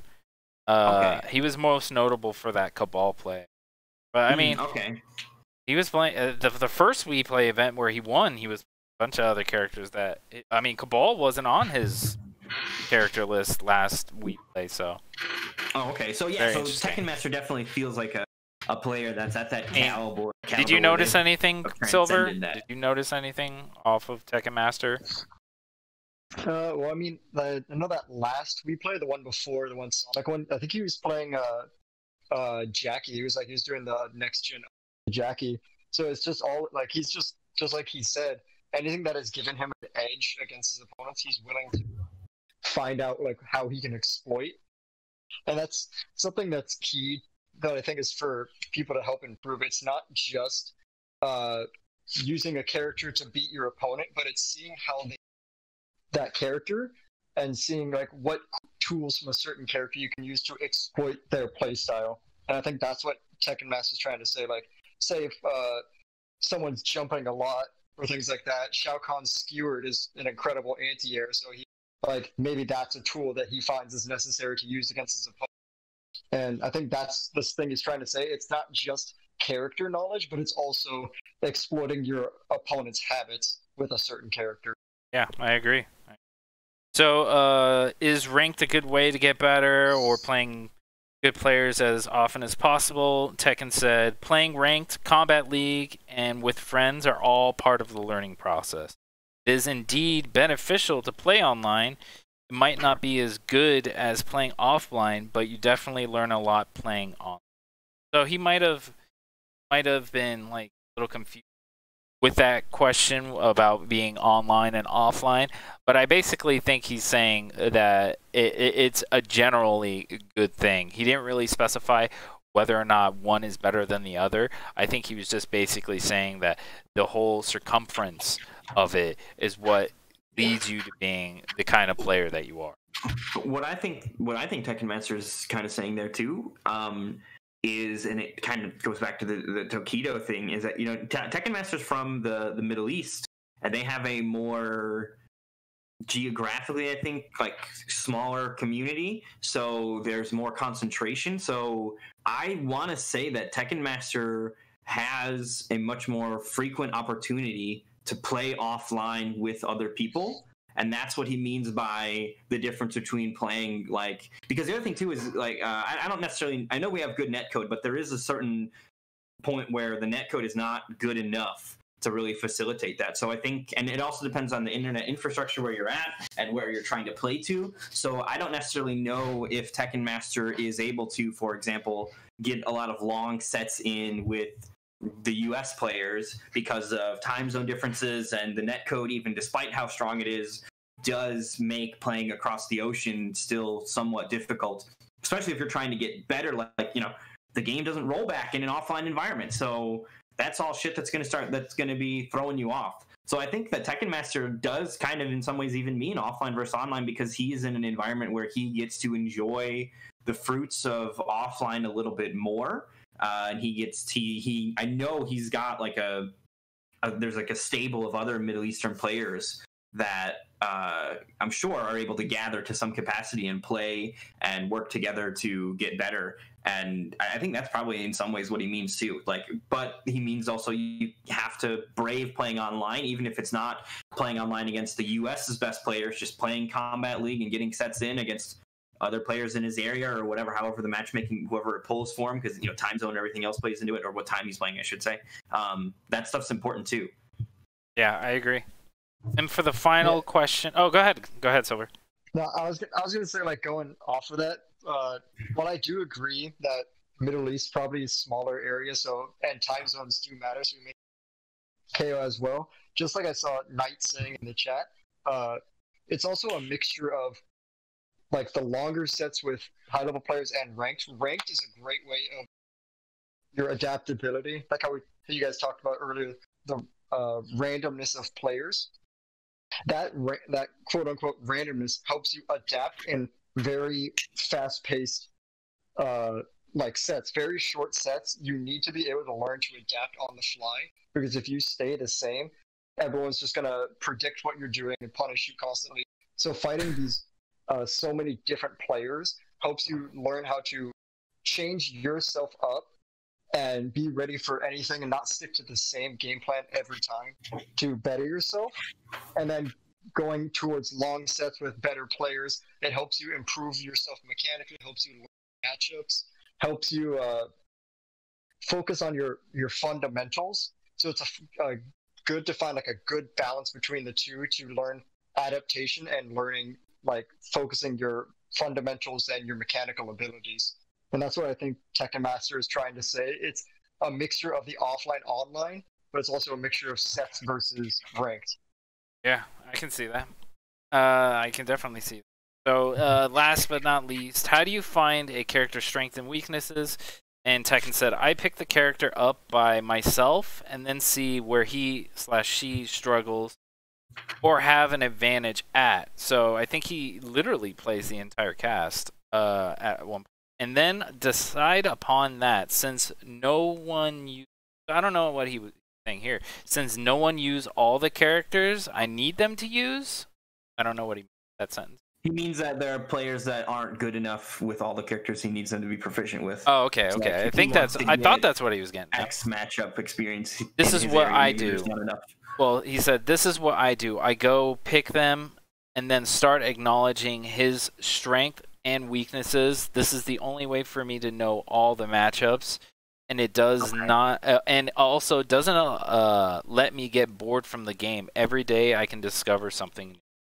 So it sounds like because he can't go to, for example, a high enough level Kung Lao player says, all right, I'm going to play Kung Lao today. I'm going to what makes this character tick, where are the problems at, and then, that's information that he can then exploit later on by, and that's something that I've done myself, actually, so like when the game first came out, I played Noob Saibot. Not everybody, but a lot of people know that. But one of the characters I picked up as a secondary was Cassie, and in part that was because Cassie was a character that it felt like did such a great job at blowing Noob Saibot up, at least early on. Like her kneecap goes right underneath my gun. When she ducks, she goes under the teleport, and it just felt like she was able to really solidly lock Noob Saibot out, especially because at that time, when the game first came out, I was still trying to play the premier zoner. Shout out to Stephanie. So, I was like, all right, well, I got to figure this out. And part of figuring that out was I'm just going to play Cassie myself. And then as a Cassie player now, what am I getting blown up by? Are there gaps that people are exploiting that I can then, when I fight Cassie as a new player, take advantage of? So that's been part of my strategy too, is if I struggle to fight a character, if this character is so broken, so easy to win with, go ahead, pick him up yourself. See how easy it is to win with. Find out what actually stops you from winning when you're trying to be that guy that gets the easy wins, and then start doing that to the other players that you run into. And then that's, I think, a good way to develop strategies to deal with stuff that is, even for some, like, perceived as dumb or easy or random or whatever. Like, okay, try it yourself. See how it works. And you'll also, in that process, find out how to beat it. Yeah, I agree. Like, me, as my time playing RoboCop, I definitely noticed that, like, I had... and some of the characters, it's a lot easier to notice what your bad matchups are. RoboCop definitely has a bad matchup against Sindel because her low screen goes under his low shot. Aaron Black because Scud Shot kind of beats out all of it. And then Jade for the glow. So those things were a bit obvious to me, and I felt like I had a pretty decent advantage against like people like Sub-Zero. I could kind of zone out Sub-Zero, get under his ice ball, and if I just played a little defensively, I could actually get the wins on Sub-Zero. So like noticing where your character. Welcome back, Titanium. Welcome back. Hello, sorry about that. Hello, You're good. I pretend. So we just finished up literally all of Tekkenmaster's answers. So damn it! Yeah, you'll have to catch it on the YouTube, Throw. Oh well. Gosh dang it! Guess everybody should subscribe to your YouTube. Oh. Hey, that's not a bad idea. Junk, I want to ask you. You were doing the Cetrion challenge, which was born and inspired by thinking like, "Fuck, this character is so easy. Let me show you how easy it is." And it's funny. Cetrion isn't easy, but continue. And I'm sure what has happened. Au contraire. You also figured out how to blow up other Cetrion players when you run into them now. Like, has that been a side effect of trying to do the easy stuff? You've also found out how to blow it up. Not really. No. You haven't found out ways to blow up Cetrion in all your Dude, time because it's still, I don't see anybody blowing it up on my part. Like, SilverSandBag has been the only one that really, like, flawless. I think you did too against that match that we did, that really, like, flawless blocked that tornado. But my 5-minute Cetrion has a really good win-loss record, and I only labbed her for 5 minutes, dude. It's pretty ridiculous. Pretty ridiculous. You tornado? That's all you need, dude. Down. Congratulations. Down 4 tornado. 4. You're now better than you were with RoboCop. 4-2-3 tornado. 1-1 tornado. Like, dude. And then zone. Like as soon as I got down, like the projectiles, because that's what I was messing up a lot. I used to throw the high rock all the time, and as soon as I got the low rock down, ground pound, the mix up between 2-1. Ground pound and 2-1 finish the string. Like she's just like almost autopilot. Just do these things. Yes, you can still lose, almost. but it I did. But it's not like you're gonna get handed the. But I definitely felt the ease of how strong she was in her abilities. So I want to ask you something real quick about your Cetrion that you just mentioned. You said that you early on were doing too much high boulder. Is it that you wanted the crushing blow? Is that what was getting you? Is you wanted the KB? Because that no, I was just messing the input. No, I was just messing up the input. You're messing okay. Because I'm curious if players with what I was curious was if you found just like laser deals with people jumping better. I'm just going to use laser, ground boulder, air boulder. I mean, it does. Worth it to be throwing it often. It really does. Dude, I'm telling you guys, 5 minutes, take Cetrion into the lab. There's 2 strings that you really need that go into Tornado, down 4, and then figure out all of your zoning. And I'm telling you, that chick will get you some wins. The first matches are going to be a little iffy if you've never played her before. But she's such a solid character, and she has great zone. Her tools are really what make her that good. If she didn't have that tornado, things might be a little different. But her tools make her strong, man. Her tools make her strong. Tornado, 2 slots, make rock wall. But I did notice after playing Silver, remove rock wall. Silver. I had Silver on the ropes. We were doing a 1-to-5 set, and Silver was down 4 games. I needed 1 more to beat him, and I was going up against his spawn. 4-1. All right, thank you. I needed 1 more to beat his spawn, and then he just started turning things around. He was able to punish me with the chains, and I started to notice that if Silver got me in the corner, I was fucked as Cetrion. Dude, I fucking hate fighting Spawn in the corner. He just stands in one spot and pushes 2 buttons, and then you just die.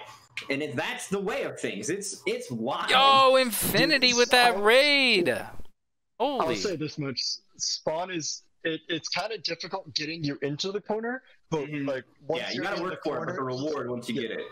Once Spawn gets you in the corner, he's the most brainless character. Like Sechi.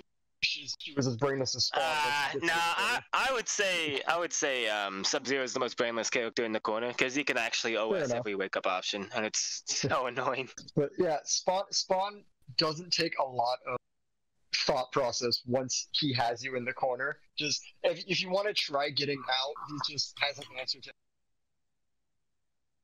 Does anybody sound like he's just disappearing? Yeah, that's what his mic does. He constantly sounds like he's pulling the mic away from his mouth. Yeah. You gotta get a real mic. You gotta get a real mic. Yeah, I need to get a real one soon. Might be a good idea.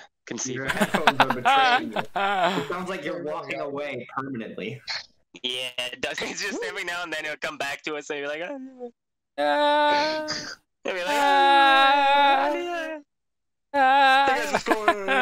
Yo, Infinity, thank you for that huge raid, though. Much appreciated. Even though we're about to be closing up, we're wrapping up this podcast, but all of you guys that came for that raid, please do me a huge favor. ! YouTube. Go subscribe to the YouTube, and you can listen to this podcast, which I will be uploading either tonight or tomorrow.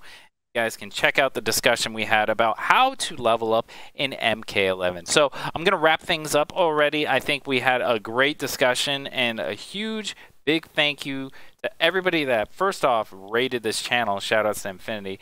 Thank you to my guest, freaking Titaniumtigerz. Go give that man some follows on Twitter, on Twitch.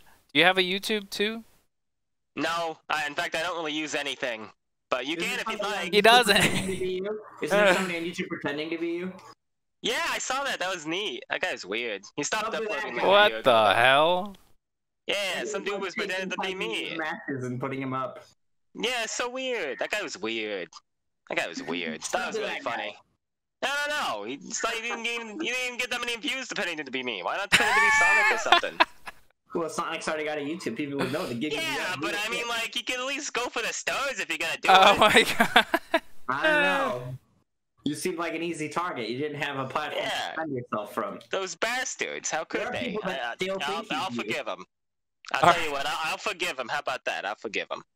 All right, fellas. Well, let's move on down the list. My co-hosts for tonight were Dreamxeater and SilverSandBag. Dreamxeater, where can everybody find you? What's your socials? Give them all the good information. There's probably a thing for it. It's like Dreamxeaterx or whatever. Main thing is we got the Survival tournament happening tomorrow, 6:30 p.m. CST on Xbox. So if you've got an Xbox and MKX, definitely come through. Going to be a lot of fun. Hopping back into MKX for a little bit of that fast-paced action that MK11 is a much more defense-focused game. You have more options defensively. MKX feels a lot more offense-focused, so it's going to be interesting to hop back into that real quick. And then we're going to be doing Injustice the week after that, and then making the return for Season 8 of the Nightmare series in MK11 following that. So some cool stuff happening still for the, albeit smaller, still alive Xbox community. Wonderful. And even though he wasn't very talkative during the podcast, he had a money match going on. Which, did you win? That match. How'd that go? Are you richer? You win, Silver? No, I lost 5-2 to Plus is not real because he swapped a sub. Oh, why did you even? Yeah, he just disappeared. Yeah, the thing is, I didn't get to decide who I fought. It's you put the money in and then they match you up. Oh, did you play Black Jesus? Yeah, I did Black Jesus. Oh, yeah. Plus not real. Yeah, I would not. No offense. I would never play in that again, dude. They let Plus is not real playing that. Now you're gonna get DDoS. Like he's. Oh wait, who is that?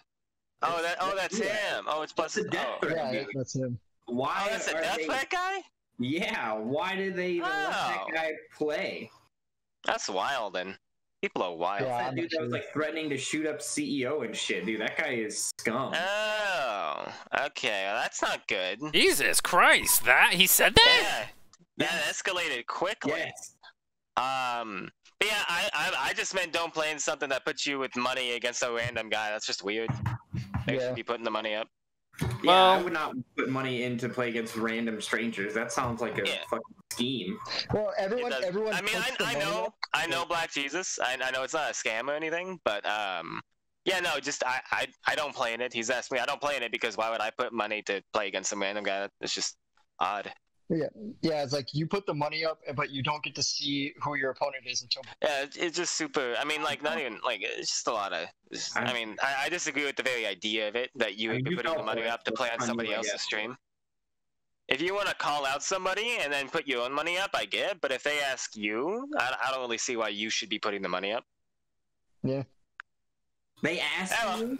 No, they don't ask you. You put your own money up. The opponent puts their money up, and then you approach them, right? You said, "I want to do this." You approach them. Say, "Hey, do you want?" Oh, you approach them? I approach them saying, "I want to do it." Oh, they approached me. My bad. Put money. Oh yeah. Me and my opponent both put money in, and then the streamer or Black Jesus also puts $20 on it, or like whatever amount. Yeah, man, that sounds like a way to just like pick and choose. Because Black Jesus is friends with Plus is not real. That sounds like a way for him to just. All right, guys. All right, I don't want to stick on the ending of the podcast for this. Hold on. Black Jesus, he's cool. Hold on. All right, guys. Thank you for being here. Seriously, that is the wrap up. I didn't say he's got good taste in friends. That is the wrap up. Shut up. Oh, sorry, go ahead. Trying to end this podcast here. Christ. Anyways, thank you guys for being here. Big shout outs to Titaniumtigerz, SilverSandBag, and Dreamxeater, as well as everybody in chat. Thank you guys for being here. If you guys want to rewatch this podcast, make sure, or if you missed any of it, go !YouTube or go check out my YouTube on obviously. But I don't know why I said that. I'm flustered. I don't know what I'm saying. I'm going to host it over to another CGL fam. So that's going to be it for tonight of the state of the game. Thank you guys for being here. I hope you enjoyed. And peace out. I like this stream. I like this stream too. Have a great night, everybody. Have a good night, man. I like this.